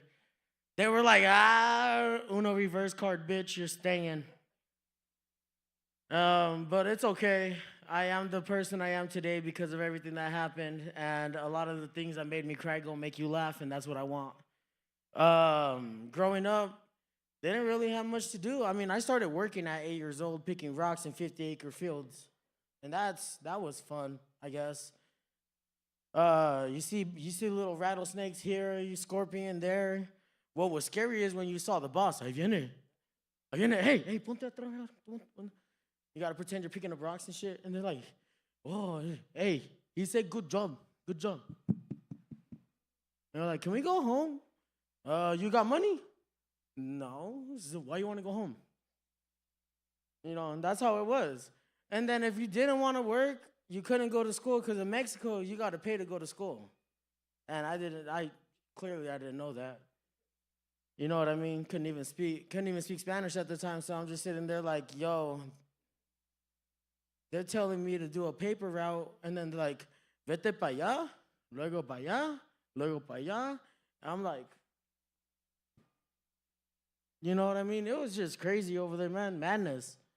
Growing up, my mom had 7 kids, so that's where I got it from. Then my grandma had 10, my great-grandma had 17, so I'm really just carrying on family tradition, you know what I mean? I'm actually behind. I need to catch up. You know, the economy kind of stopped me at 5. It's not my fault because we can't buy and pay bills with lambs and pineapples anymore, peaches and shit. You hear everybody, I bought my house for an apricot. Like, bitch, fuck you. I lost my left testicle and I had to stop having kids, and you get a fucking, just so I could pay for a rent. Like, what the hell? and you get to buy a whole ass house. Oh, now my house is worth $100 million. ¿Sabes qué, güey? My shoes, got them on sale. You know what I mean? Because that's what we do. We don't, where I'm from, we don't flex about how much money we spend. We always flex about how much money we saved. And you know why? Because in order to have money, you got to spend your change so you can have your money for bills. So they're over here like, look at this off-white Gucci shirt. It's like, bitch, I got the same shirt in a pack of 10 from Walmart. You better stop. You paying for a name brand. I'm paying because it fits. You know, and it's hard. It's hard for me to find clothes because I've always been big. My whole life I've been big, and I blame my mama. I'm telling you because, like, okay, so growing up, my mom used to give us, like, breakfast. You know what I mean? And we went to school and ate breakfast. So she gave us breakfast before we would go to school and have breakfast. And obviously, we didn't have to eat it. Unless your mom is my mom, then if she made it, you better fucking eat it. And then if you go to school, you better fucking eat it. You know why? Because you don't know when you're going to eat again, just to come home and eat again. But growing up, you saw the change, you know what I mean? At first, it was just an egg on a fried tortilla. You don't even get a plate. I saw the difference. I was like, damn, what the fuck? She's like, mira, look, here, don't make a mess. The tortilla is your plate. And then it was fried tortilla and egg and some beans on a plate. I was like, okay, we're getting fancy. You know what I mean? And as I got older, it was like a steak, egg, tortillas. I'm like, Mom, what the fuck is this? This is dinner. She's like, ¿Cómo que no? It has egg. Tiene huevo. It has egg. Eat it. It's breakfast. I'm like, okay, fine, fuck it. So I would eat it every day, and then I would go to school, and I would eat every day. I was fat, you know what I mean? And that wasn't my fault because I liked food. You know what I mean? That was my mom's fault because she made me like food.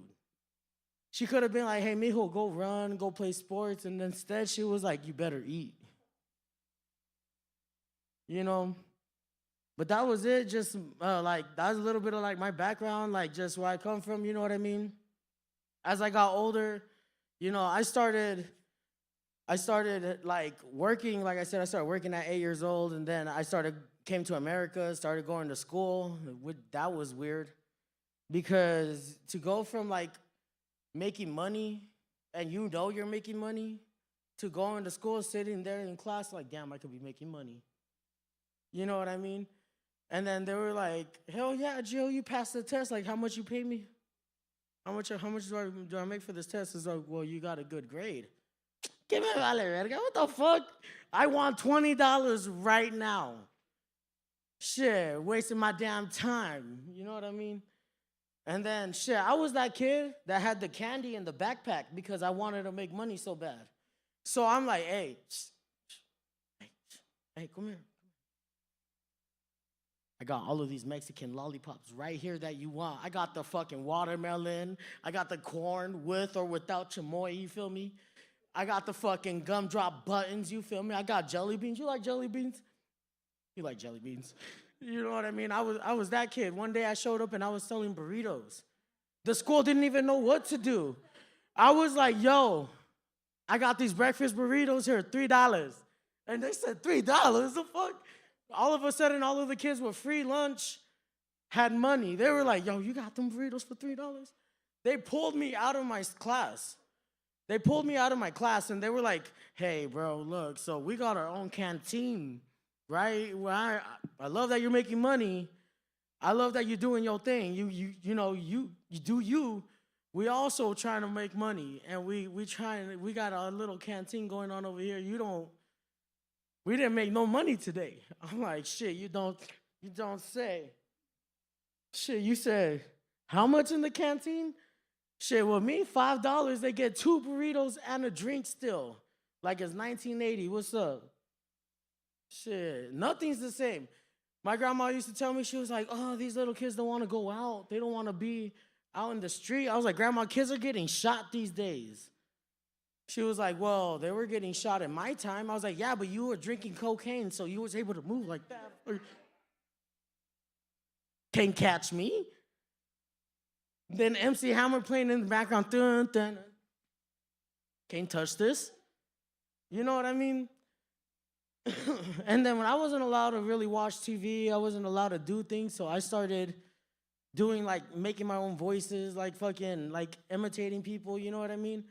And I used to do it for fun. Whenever I got with my girl, that was one of my favorite things to do, you know, because I like making people laugh.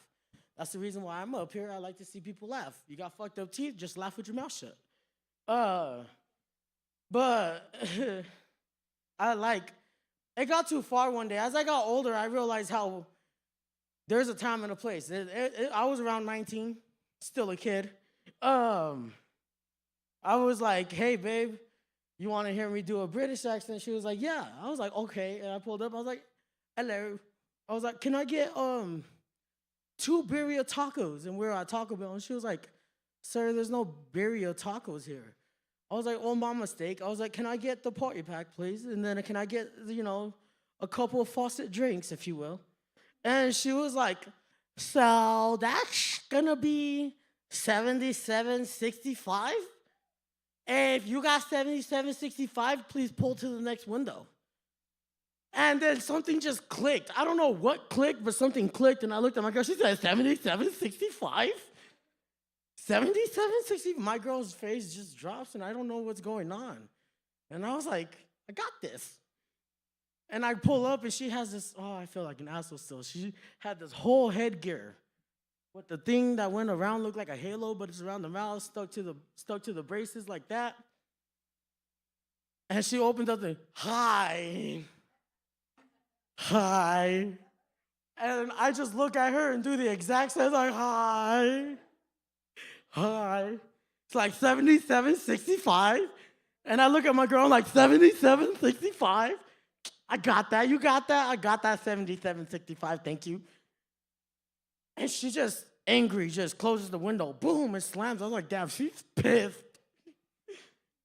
And then she opens up the window, and the manager's standing right behind her. And she was like, please pull up to the next window. And I grabbed the thing. I was like, thanks. And I pull up. And then she's at the next window. I'm like, damn, this bitch is everywhere. Well, when I pull up to the next window, the manager's standing there, and she's standing behind him. And he was like, so, sir, here's your food. I'm going to need you not to come back to this Taco Bell unless you got some manners and understand that some people are going through things. And I looked at him, and I was confused, and that's whenever it hit me. I was like, I've been making fun of this bitch this whole time. Oh, my God. And I just look at my girl, and my girl's dying, laughing in the seat. She was like, babe, just drive. And I look him dead in his eye. I'm like, thanks. I fucking took off. Oh, and it's getting bad, man. Like, I'm trying to teach my kids. My oldest son, he's 9 years old right now. And I'm trying to teach him, you know, there's a time and a place for everything. There's a time and a place to play. But these fucking TikToks are fucking up my kids. We were at Taco Bell. You know what I mean? And mind you, this is already years later. That was before I had my last son, so that's a good like 4 or 5 years ago. Well, this is just recently. My son is sitting there, and he said, Dad. I'm like, what? And I'm fucking up these tacos. I'm like, yeah, you know how long it's been since they forgot? I ain't been here since. And I'm enjoying my food and everything. And he was like, Dad. I'm like, what? What, son? Let's eat your taco. Like, they don't have birria, but like, they got what you need, you know? And he was like, Dad, English or Spanish? I'm like, what? What? And he was like, Dad, English or Spanish? And I'm eating it. I go to take a bite. I'm like, oh, English, Chonchis, you can't speak Spanish, English. And I went to go take a bite. He's like, whoever moves is gay. And he said it loud. And I'm just sitting there, and I look around, and people are looking at us, and they're angry because he said that shit loud. And I'm looking at him. I'm like, the moment I can move, we're going to have this conversation. Right? And then a guy walks past the fucking table, and my son points at him and says loud as fuck, he's gay. And we just start eating again.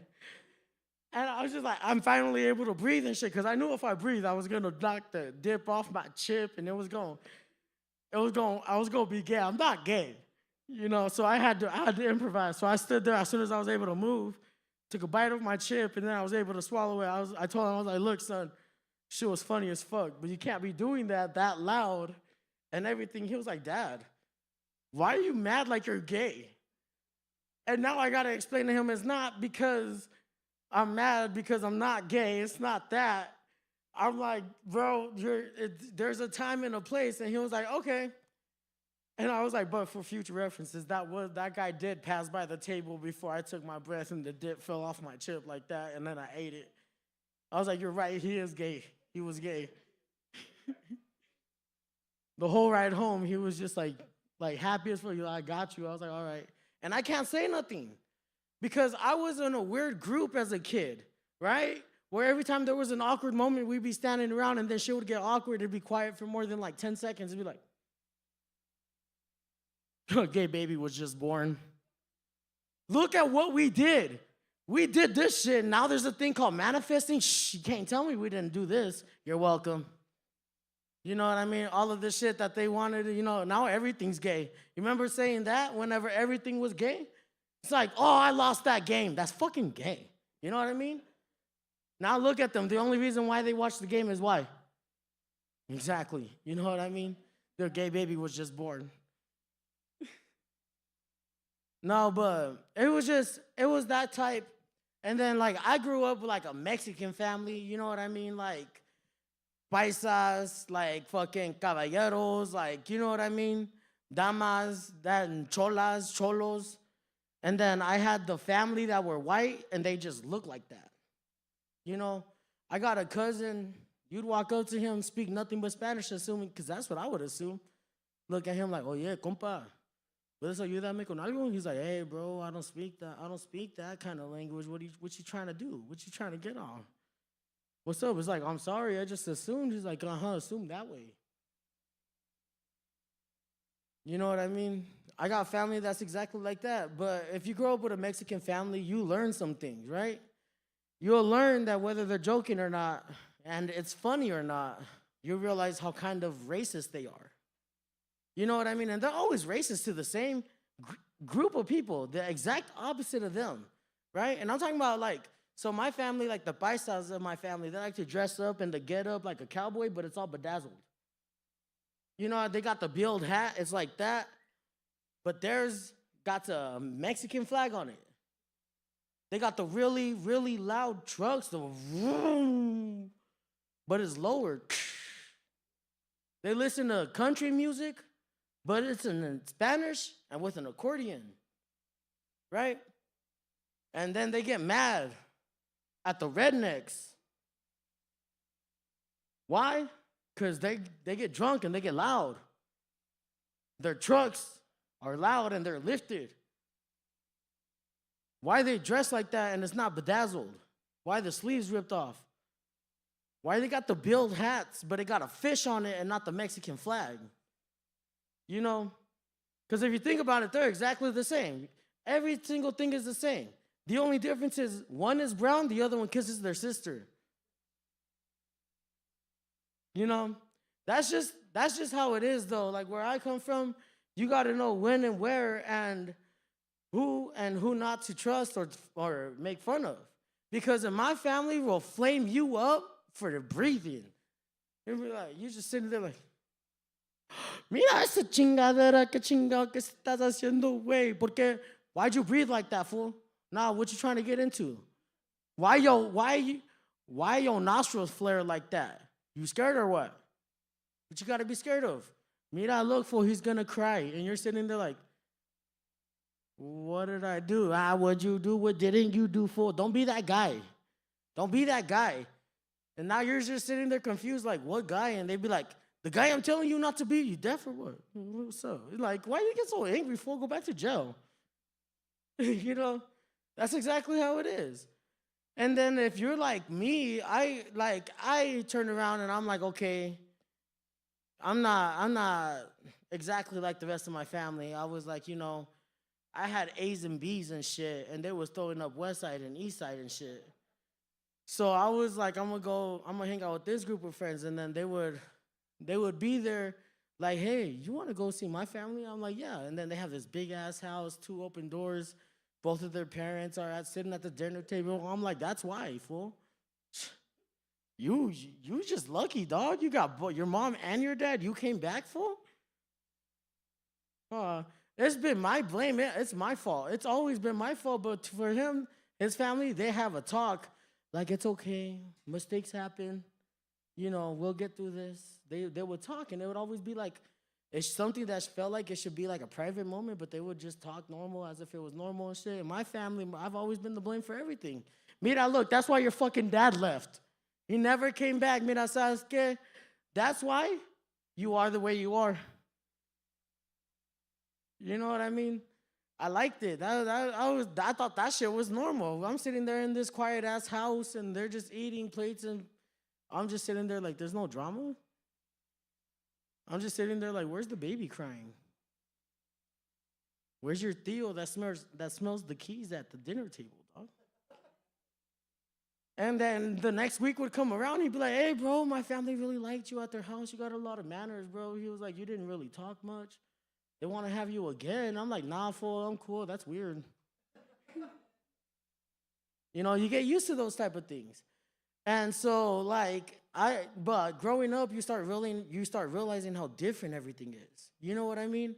Like, oh, shit, your poor was not my poor.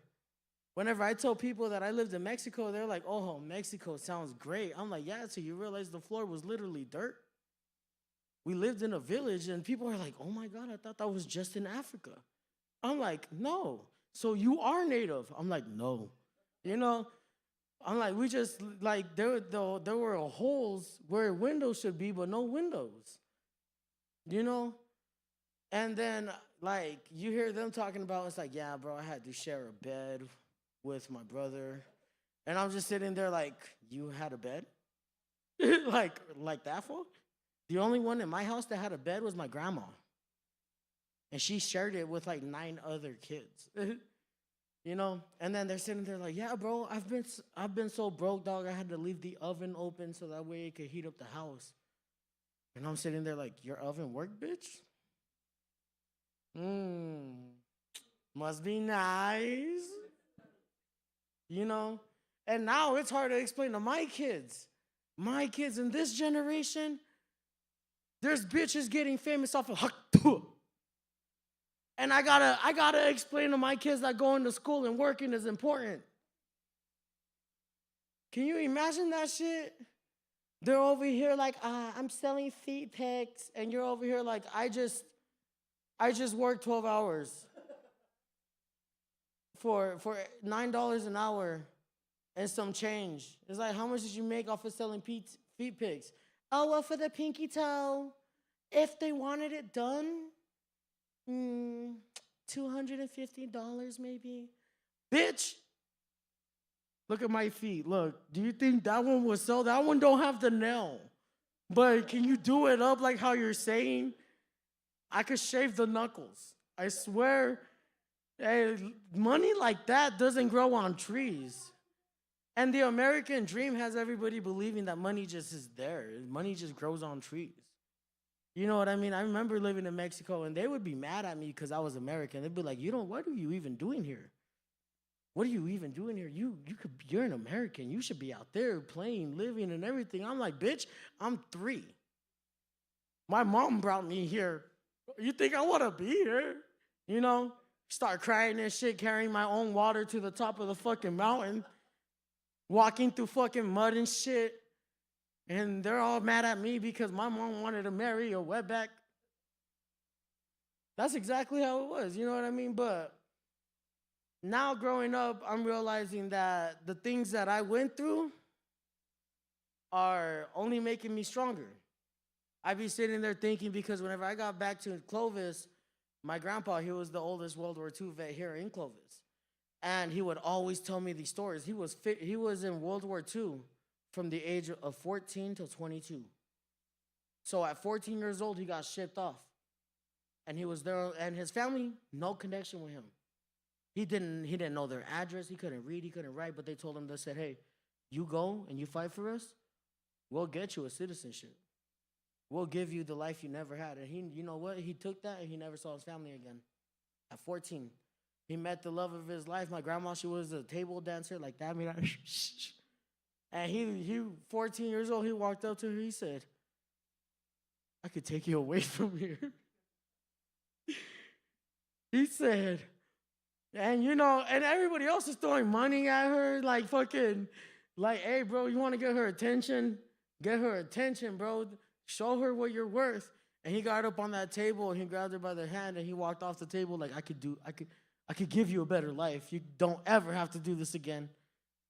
And he brought her to Clovis.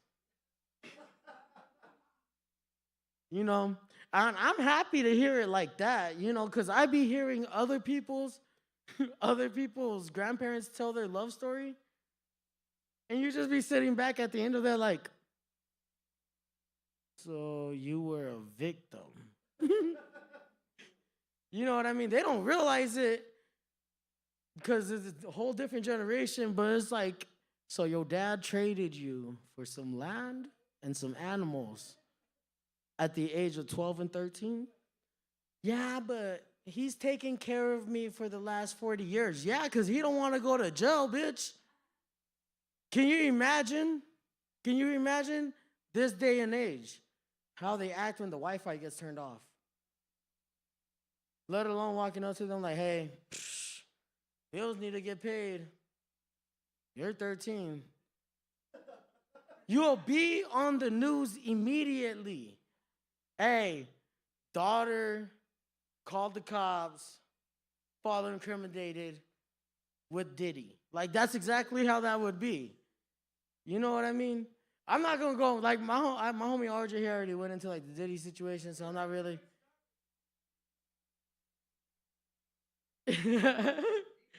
I ain't even going to go into Diddy. All I'm going to say is Diddy was paying $50 million to get what he wanted. Think about that. $50 million. He's like, hey, for $50 million, you gonna give me some of that chon chon? You know what I mean? That's the worth. But I know bitches in Clovis giving it up for a $5 menu item. Like, he took me to McDonald's and he bought me this meal. He getting some. You know what I mean? Shh. Let that soak in, guys. Let that shit. Know your worth. If he ain't got 50 million, shit, it ain't worth it. You know what I mean? But Diddy deserves everything he got coming too. Nah, but that's my time, everybody. Y'all have a good evening. Glad y'all made it.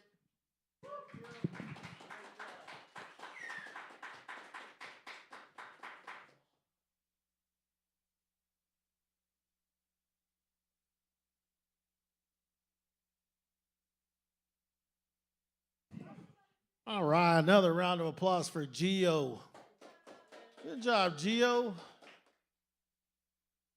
You had me up here fucking contemplating shit, motherfucker. God damn, I thought my life was fucked up. I'm like, what the fuck, bro? And then you had me thinking, you know what? It's crazy. I'm sitting there listening to this shit. Okay. So you want to talk about the internet, we want to talk about all that shit that we got fucking going on. You got these fucking kids, it is generational because, so if you go back, and I mean, you know what I'm talking about, when this is cool, this is awesome, that's rad, and so you have all these different words you're coming up, as I'm growing up, because I was born in 75, so I'm sitting there and I'm going down there and, like, oh, that's gay. Okay, that's all right. Some 90s shit there, I guess, or 80s shit, whatever you want to call it. And now you got these kids. That's fire. I bet. That's cap. Man, that's you. Shut the fuck up, because I don't even know what the fuck you're saying, you dumbass. And I hear my son talking shit like that. They're like, oh, holy shit, this dude lost his fucking mind. He was playing on the PlayStation, and I hear him, that's bullshit, that's fire, and I'm all, shut the fuck up. Because I didn't even know what the fuck it's a fucking video game. And I should have known that it was going to be crazy with this bullshit, because there was one time he got so pissed he was crying because he couldn't beat this fucking level and couldn't get past it and da-da-da. And so I get him past it and I go on and he's like, oh, my dad did this. Blah, blah, blah. And then one time he got so mad at me and he was talking all this shit, telling me, you're not a real gamer. You don't understand. I'm like, motherfucker, I was playing games when they were for quarters, jackass. You don't even know what you're talking about. Just because I don't play your game. Like, I don't get into the whole, what's that shit? Oh my God. What's this? Trace, you probably know what it is. Minecraft. That building shit with the fucking, a fucking cube ass head. You got a cube ass cow and all this fucking shit running around. And, oh man, I worked so hard on that. That's not work, dumbass. That ain't work. You don't know what the fuck you're talking about. That's cap, is what I should have said now, apparently. That's bullshit. It's bullshit. Complete bullshit. And I mean, and the thing is because you get them where they're now, they're when I was playing, I would play the game Mortal Kombat. Man, I used to love that game. Get over here. Fatality. Just got to, man, he doesn't understand that when you're at an arcade and you were just fucking fatalitying these motherfuckers that you're going against. Just the pleasure you would get from your opponent's defeat of just, and I gotta sit here and listen, I'm not a gamer. Motherfucker, I was playing Ataris. Ping pong, ting ting, Pac-Man. Yeah, Pong. See, he knows. And I know you older than me. You were probably playing wiffle ball too, though. I mean, I'm just saying. I'm just keeping it real there. But yeah, you had me thinking, Gio. I don't know what the fuck, bro. That's just, yeah. But it made me think that this, I was waiting for it though. That's camp. That's fire. You went with it's gay, but you stopped. All right. And I know, yes, you're not supposed to, politically correct. You're not supposed to, you're gonna fuck her or something, But we grew up, fucking faggot. Oh, you're gay. You're a homo. That used to be the shit. The thing is you should get back when you'd be like, I remember the where you would get it, because you guys watched the movie, The Sandlot. The little boy, he was like, you play ball like a girl. And that used to be the cut down. That used to be the cut down back then. And then it got into your mama. And but it's not the same. And here's why. Because now I don't know, is it really the mama, or is it the mama being the daddy, or the daddy being the mama? You have to wonder now. You gotta raise the question. I mean, I look at it, I'm into chicks, not dicks. So whatever. That's just me, just saying. But you sit there and do this shit that you're like, okay. So you had me thinking, Gio. It just made me laugh that, But to get that, we don't have that no more now. You're just not supposed to, because it's just not the same. That's what your mama said. Ha! Y'all walked into it. All right, guys, we got one more comedian for the night. I don't know where Phil is. I really don't know where Phil is. Where's Phil? That's gay. Phil gay. Wow. I got it. That's cool. That's cool. I would say your mama's, but she's probably not alive, so I'm going to let that go. So, not to me, because I'm not touching his mama. You know what's funny? That's funny too. Because saying that, so my sons, neither one, they're both at work right now. And when they used to talk shit to each other as siblings, you have your brothers, your sisters, and they would sit there, be talking shit to each other, and the other one would say, your mama. Or he would tell him, you're adopted. And when he would tell his ass, and it was always the youngest one telling the middle one and hurting his fucking feelings, especially when he told him he was adopted. And it took him 21 years for him to realize, when I told him one day, I said, yo, How are you listening to him telling you were adopted when you were born first, dumbass? I didn't get it. I'm like, you're the smartest dumb kid I know. I'm like, what the fuck? And then when he tells him, he would say, your mama, and then he would tell him, we have the same mom. And that was just their shit. But whatever. Up next, we're going to have Larry Haney. Big round of applause for Larry Haney.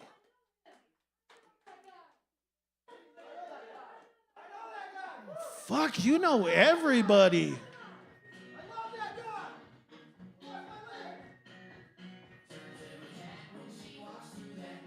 Thank you.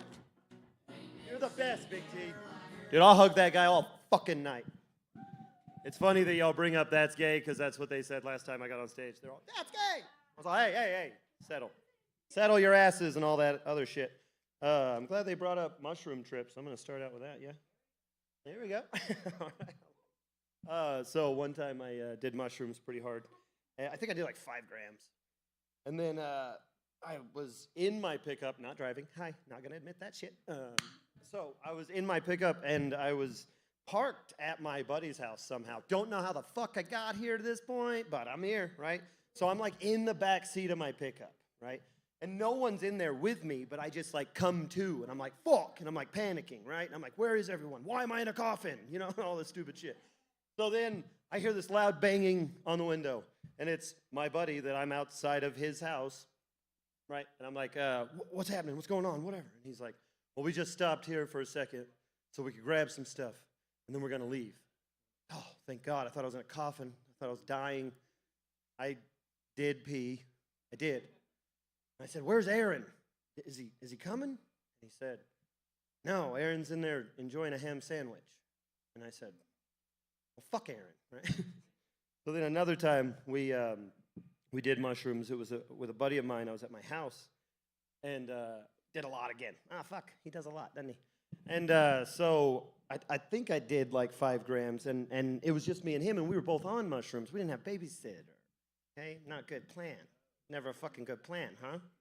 So we're in my room, and at the beginning of the night, we did have a babysitter for a minute, right? And I had that babysitter of ours hide all my weapons, because I had a lot of big gun collection. So I had him hide them all from us.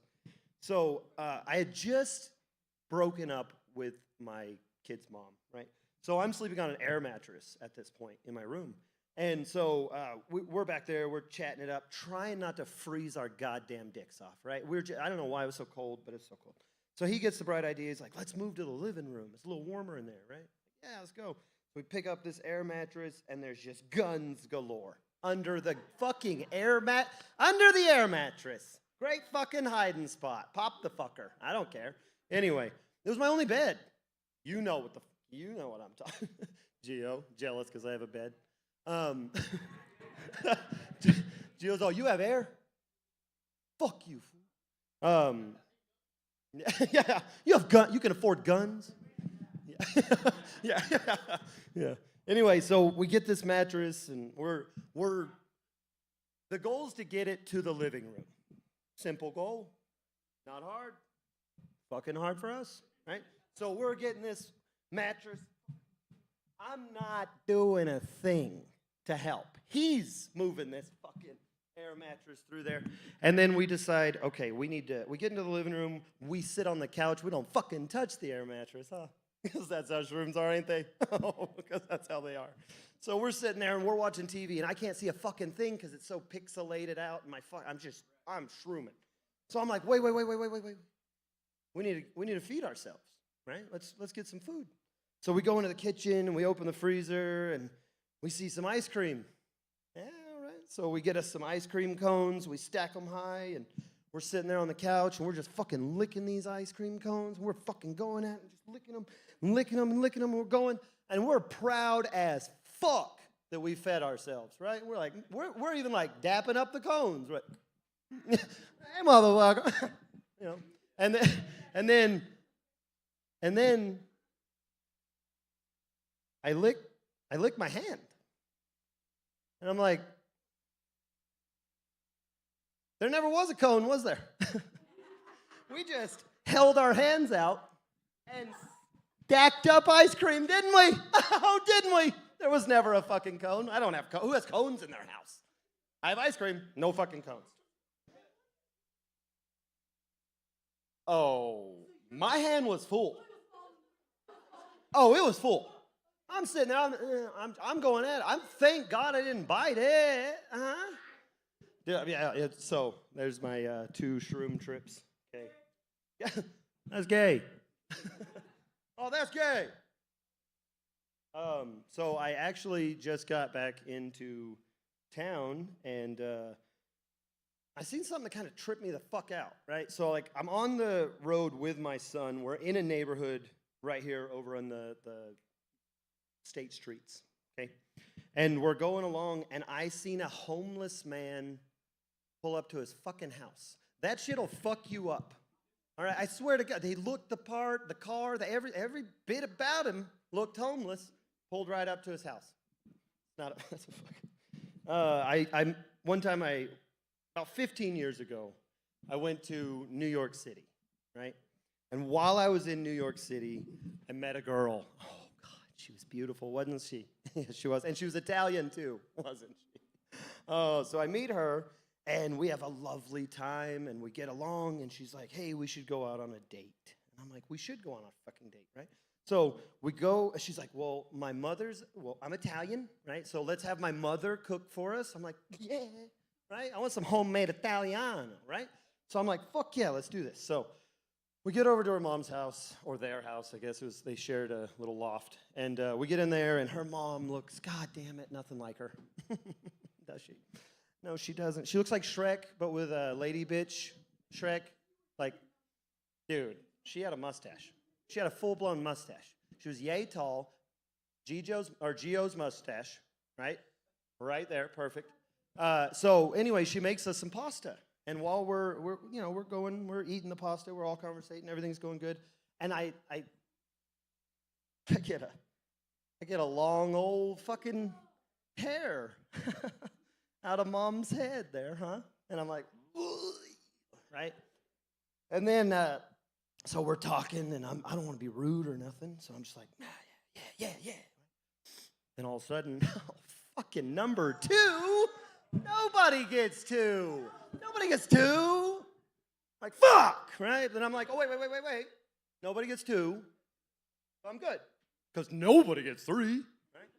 So I'm rolling, and I swear to God there was a third one, not fucking kidding, right? So I take that, and I'm like, do I dive back in, boys?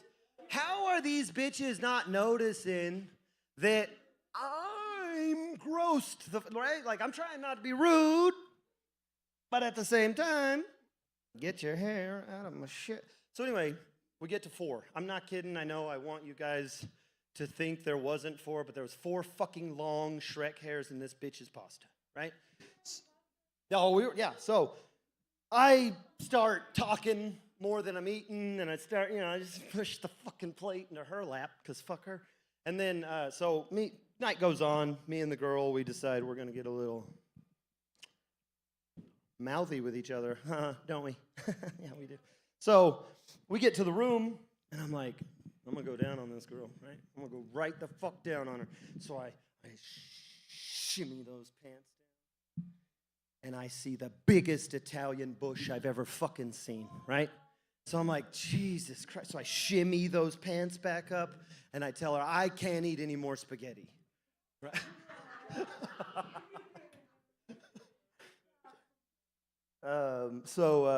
Been seeing a lot of fights lately on the internet. Not around me. I'm a fucking calm guy. I try to keep it. You know what I'm saying? I don't keep it all. I keep it. You know what I'm saying?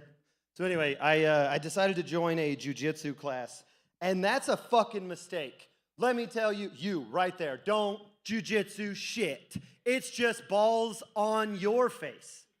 It's not your balls ever on anyone's face. It's always someone else's on yours. And where's that butthole?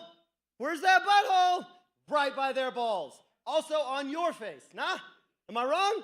I'm not wrong. Anyone that's done jiu-jitsu fucking knows it. Yeah, yes, sir. He gets it. That bull did it to him, didn't he? No, please more. My wife got a haircut recently, and she said, "How does it look?" And I said, "Like shit." And she said, "Seriously, how does it look?" And I said, "Fucking good." Fucking like shit. And that's what I told her. I actually went to Goodwill with my wife a couple weeks back. We're in Goodwill, and if you know anything about Goodwill, then you know that sometimes they'll just load up baskets, right? They're nobody's basket. They're for you to rifle through freely. So we're at Goodwill, and we see a basket that is definitely somebody's basket, right? So my wife fucking rifling through that bitch. And I'm like, hey, that's somebody's basket. And she's all, and I'm like, okay, that's somebody's basket, whatever. So then this gigantic Russian-looking-ish man comes fucking out, and he's all, hey, that's my fucking basket, right? And I'm like, nobody talks to my wife like that, right? So I'm like, excuse me. And I say, excuse me, sir. I told you that was somebody's fucking basket, you fucking idiot. I went to, Sonic's trying to get some tips, huh? Those bitches at Sonic's really, really try. And I don't tip them at all, ever. I give them a hold off. I do that every time. They're always like, is there anything else I can give you? No. Please, God, no. If you gave me the option to get this food myself, I would just do that. Please don't ask for more of my money. I can't not afford to be at Sonic even. Just stop. Same fucking issue with Taco Bell, huh? Every time you go through that drive-through, they're a little cocky. Would you like to round up to the next dollar? Because you can afford it, can't you? You're Taco Bell, huh? You obviously had to choose between not eating and this, right? You got the money to spare. I went to Hobbs. I used to live in Hobbs. And, before I get into that. No, I'll get into that. I used to live in Hobbs. And while I was there one time, I'm sitting at my buddy's apartment. And we got to work very early in the morning. I think we had to work at like 4. It's probably around 10:30, 11 o'clock at night. And these two guys just burst into his apartment. And they're like, hey, you guys are coming with us to help us drink these 30 packs. And I don't know who the fuck they are, right? But he does. So they invite us over. I'm the only one that goes. I'm like, I'm fucking going, right? So I go to this house party. I walk in, beer pong galore. There's 2 black people fighting. It's beautiful. It's so beautiful, right? A man and a woman so arguing. I don't know what they were arguing about, but it's probably me. Probably me. So anyway, I'm at this party, and I meet this delicious redheaded girl, right, in this back room. I don't know why she's back there. She's just kind of hovering around in this room. And I'm like, hey, what's going on, whatever. Well, one of the guys that brought me to the party, this is his girlfriend, the owner of the apartment. And I'm like, I'm talking with her. I'm sitting there. She's going over how much of an open relationship they have and how it's totally cool if I just chill in there with her and all this shit. I'm like, okay. So party goes on. I'm standing at a bar in the kitchen. I'm leaning, and I'm about to take a shot. And then my ass cheek feels like it's gonna rip off, right? And it's because this woman is grabbing my ass, and she's a deaf girl, and she says, "You wanna go outside?" And I said, well, fuck yeah, I want to go outside, right? And so we go outside, and she's like, don't you want to do it here? And I'm like, yeah, I want to do it. So we get over by the dumpster, and she gets all, ready, and we do our thing or whatever. So we go back inside. She ditches me. She wants nothing more to do with me. Right, because I was so rude to her because she was deaf. But anyway, point is, I was all tapping her. I was like, hey, I'm done. Hello. Yo, done. So anyway, we go back inside, and she finds some other dude. She's like making out on the couch with him. I don't know. Some girl comes in, and she's like, hey, can you help me get these bottles out of my car? And I'm like, sure. So I go through there, and she's like, hey, you know that guy that she's making out with, her cousin, and his name's Larry? I'm like, what the fuck? That's her second Larry of the night. And first cousin, I hope. So, anyway, the girl with the bottles, she's like, I bet you can't kiss or something. So we start making out, and then we go into the bathroom, and she picks me up like a straight up man, and she puts me up on the sink, and she grabs my balls only, and she puts them right in her mouth, doesn't she? She does. And she just goes to town on them. Never the penis. The penis never enters the mouth. The balls loved them. Right? So, then the guy with the redheaded girlfriend burst open the bathroom door, and she starts kissing him immediately. Oh, fuck. Those were my balls in his mouth. Oh, shit. Oh, shit. Keep them out of there. So anyway, I go to the redheaded girl because she's my safety, right? So I go in there and I sit with her, and I'm like, hey, you wouldn't believe the kind of night I've been having. She's like, sit down, chill out. So I go in there and I sit down, and the deaf girl's passed out on their bed, and she farts so fucking horrible. She can't hear them. It's fine. She can't hear them. Anyway, so I'm sitting in there chilling with her or whatever. Dude comes in again. He's like, hey, y'all want to go to IHOP? I'm like, yeah. His girlfriend's laying in my lap. It's the weirdest shit, most off-putting shit in the world. Anyway, so he's like, y'all want to go to IHOP? And I'm like, yeah, I fucking want to go to IHOP. So he's like, all right, well, you ride with her. I'm going to ride with her. I'm like, yeah, it works. He paid for me. He paid for my IHOP, people. You know how bad I feel? We get back to the house. You don't know where this is going. The deaf girl's still farting. I swear to God. We get back in the fucking room. She's... We're like, whoa, dude. Calm them down. Hear them once in a while. You know you can fucking feel them. Huh? So anyway, long story short, I fucked the redheaded girl. Okay. What else we got here?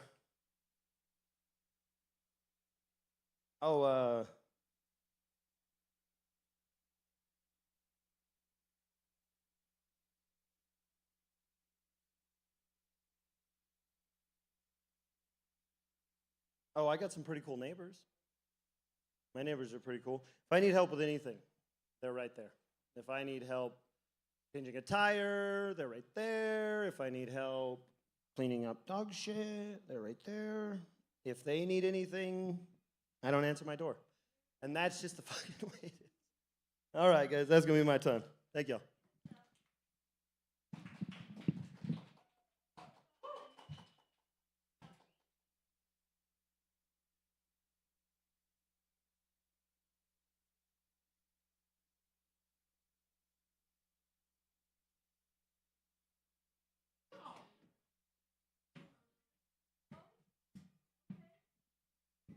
You didn't hear that country song shit? I was all up in that shit.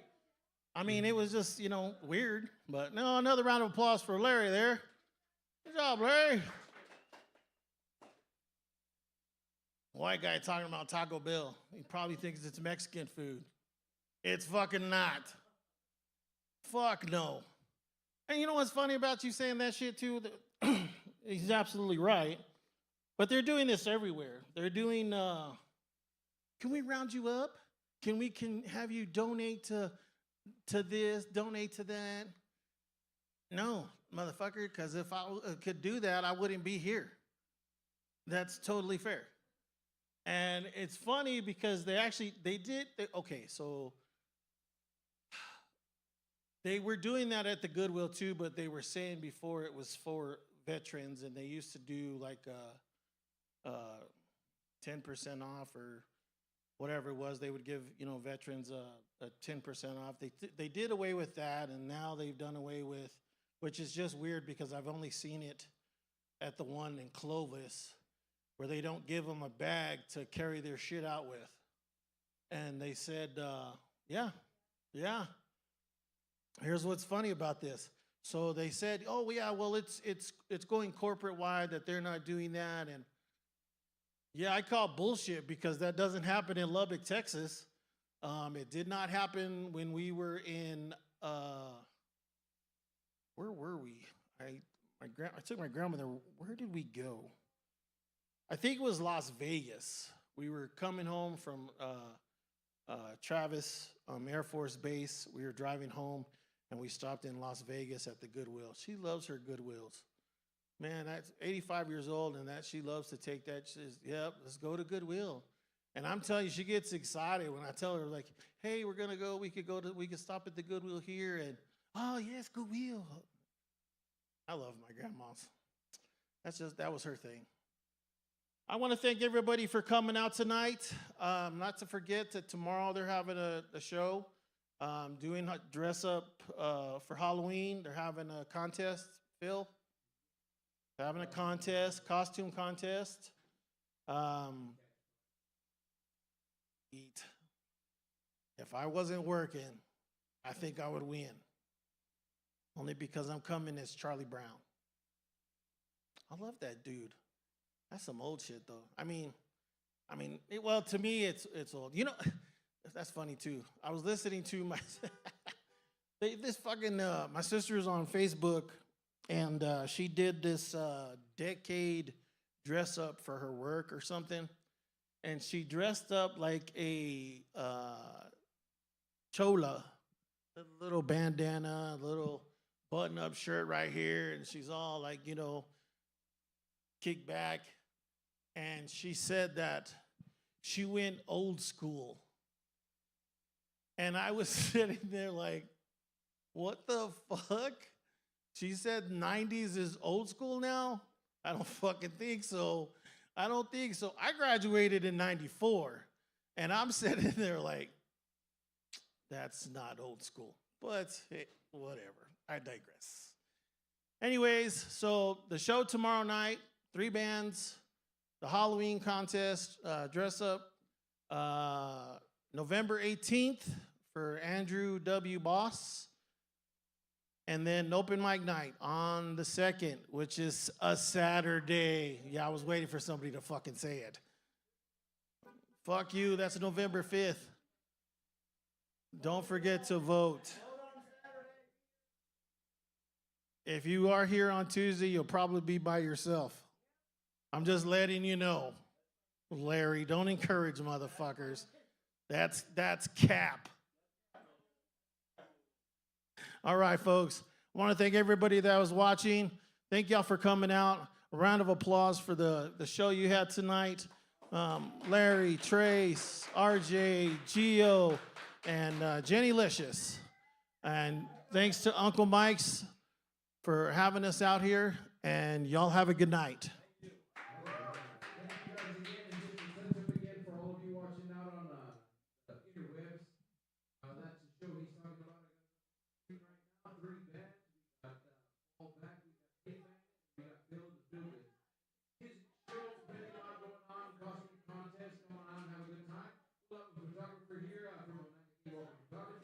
Out here with taking your photos for you guys. We have some Halloween themed backdrops. So come on out, support your community. Come on out, have a good time. Got some popular music as well as blues, country, and rock. So plenty of stuff going on with that tomorrow evening. You don't want to miss out on that. You're looking for something to do. I know it's a Thursday, but it is Halloween, and you're going to be out anyways. You might as well come and try to win some cash with your Halloween costume. Also, just wanted to point out too, on our website, the stage, UncleMike's.com. Right there, there's a countdown. 18 days, 22 hours, 26 seconds, 5, 4, 3, 2, 1 left before the Boss Crew Tour. We are going to be their last stop on this mini tour, so you need to come out and support, get your tickets. There is a link available on the website as well to get those tickets. Or you can just search it up on New Mexico events or Portales events on Eventbrite. So thank you guys again for tuning in. Thank you for the sponsorship. We do have Simple Simon's Pizza here of Portales, as well as Bolita that has put in towards sponsorship, as well as Mickey Bear Entertainment and Phil Music Inc. So thank you guys again for tuning in. Thank you guys for watching. Check out our website again, thestageUncleMikes.com. Follow us on Facebook, like and share, and look for plenty of events coming up. So there's your ticket leads there, as well as we got open mic on Saturday. So hope to see you at one or many of these events. Guys, again, all you performers for sharing your comedy with us.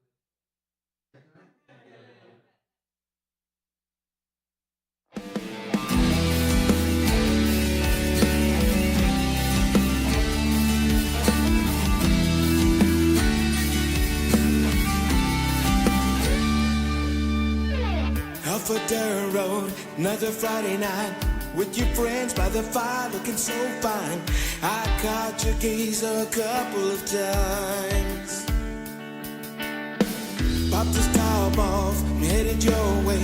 What's your name? Should we dance? What's your body say? I just want some of your time. Shadows as we dance by the fireside. Moonlight shines down like a spotlight.